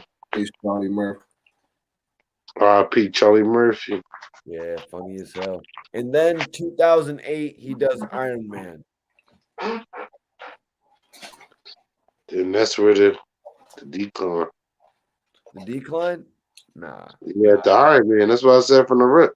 I said the decline started going at the Iron Man. Well, he took another supporting role in Iron Man. Hold on. What billing did he get in Iron Man? He was his partner. He was a War Machine, basically. Yeah, he had his own suit and all that. Though. He had a big role on Iron Man. Really? Yeah. He got his name above the Iron Man shit and everything. Yeah, he had a big role in there. Kevin says Pride is dope. Yo, hit us with a little bit of plot details, Kevin, from Pride before we get out of here. Oh yeah, that's right. That's right. Bernie was in it. Yep. But as far as Bama versus Trumpy, T says Bama all day. Bama or Trumpy, Rosewood? Bama. Bama. Okay. But yeah, yo, I appreciate you guys tapping in on the podcast tonight, man. You know how we do it, man. We're gonna have to come back on Terrence. We're gonna have to come back on Terence Howard. But listen, everybody that's watching this, I want you to follow me on YouTube right now. Everybody that follows me, I'm gonna follow y'all back. I still got Q Life's YouTube pinned up, so go ahead and give Q Life a subscription. I'm gonna send it over to Bonds, and I'm going to post his Instagram as well, so y'all can follow Bonds and tap in. Bonds, hit him with your plugs, my G. My bad, I was muted. Bond Simmons on everything, just like the name is spelled. BONDSSIMMONS. I'm doing everything everywhere on YouTube, videos, music on iTunes, whatever you listen to music on, Instagram. Follow me, I follow back. You know what I'm saying? Peace and love to everybody. You know what I'm saying? Good vibes. Shout to George McCarthy. They slagging him, man. I follow. Yeah, that's a fact, though. I know the vibes on Pro Car Radio. We right here. The Four Horsemen. You know, we're going to be on everything. The hip hop guys. Can we get shirts made? The hip hop guys. Facts. Yeah, we're gonna put something here. Yeah, yo, dude. There's 4 of us, so you can make a hip hop guys like the Four Horsemen shirt. Yeah, and we can get everybody to buy our shirt and wear our shirts in public. Yeah, we got. You know why? Because it's gonna be dope. It's gonna be dope. That's why. It's gonna be some fly shit to rock. That's a fact. Yeah, we gotta make a design. We gotta get a dope design. TL said, I rock with Bonds. I'm going to tap in. 4 brothers of hip hop. Rosewood, hit them with your plugs, my dude. Listen, man, y'all already know it's your guy from Philly, Rosewood, man. Holler at me on the gram, spill_ENT. You know what we doing. Shout out to members only. You know, shout out Ace the Chemist, Missy Porter, man. Shout out my brother E-Nuts. Shout out my brother Kaboom. You know, they got up and coming battles coming up soon. You know, shout out 1122 Studios, my brother Razor. You know, we working here in the city, man. Really trying to do a positive thing here in the city and really try to make these laws, you know, right for us here, man. So tap in with me, man. If you want to see what's going on, you got any business ideas, anything you want to do, you know, we also do management, promotion, artist development over at Spill Entertainment. And you can, you know, check out spillentertainment.com, the website, and check out everything that we got going on over there, man. Salute everybody that's tapping in the Report Card Radio. Salute to my G Bond Simmons, my brother SV Twiz up in the city, man, and Mikey T and Report Card Radio. It's only one way, and that's up, man. Yes, sir. And that's as SV Twiz, as our brother SV Twiz would always say. I want you all to go follow Twiz as well. Everybody go follow Twiz, man. He had to log out a little bit early, but you know he was on here going heavy. He was going heavy with us for the whole show. I want everybody to go and run up. I want everybody to go run up my brother Razor's page. Everybody go to Razor's page and say free Razor. I'm putting up his Instagram right here. So I'm gonna stay on for a couple more minutes. And I want everybody to go to Razor's Instagram page and say free Razor right now, man. No, go to the channel. We'll go to the channel in a second. I'm gonna pin it up. I'm pinning it up right now. So I want everybody to go say free Razor. Free Razor, man. The brother's been locked up for a few weeks now. 2 months. Has he been locked down for 2 months? What's this? December, yeah. Mm-hmm. Yeah, when I A got little bit over 2 months. I'm about to be home soon now. You know, we be rocking. Are still in the building all day, man. You know what it is, man. Philly right guys, back. we always rumbling. It is what it is. Freedom men, freedom men. Free all the guys, man. All Appreciate the political all prisoners, y'all. man. Everybody. Thanks for everybody tuning into the podcast tonight, man. We really appreciate everybody tapping into our podcast, man. The Hip Hop Guys shirts coming soon. Facts. Whoop.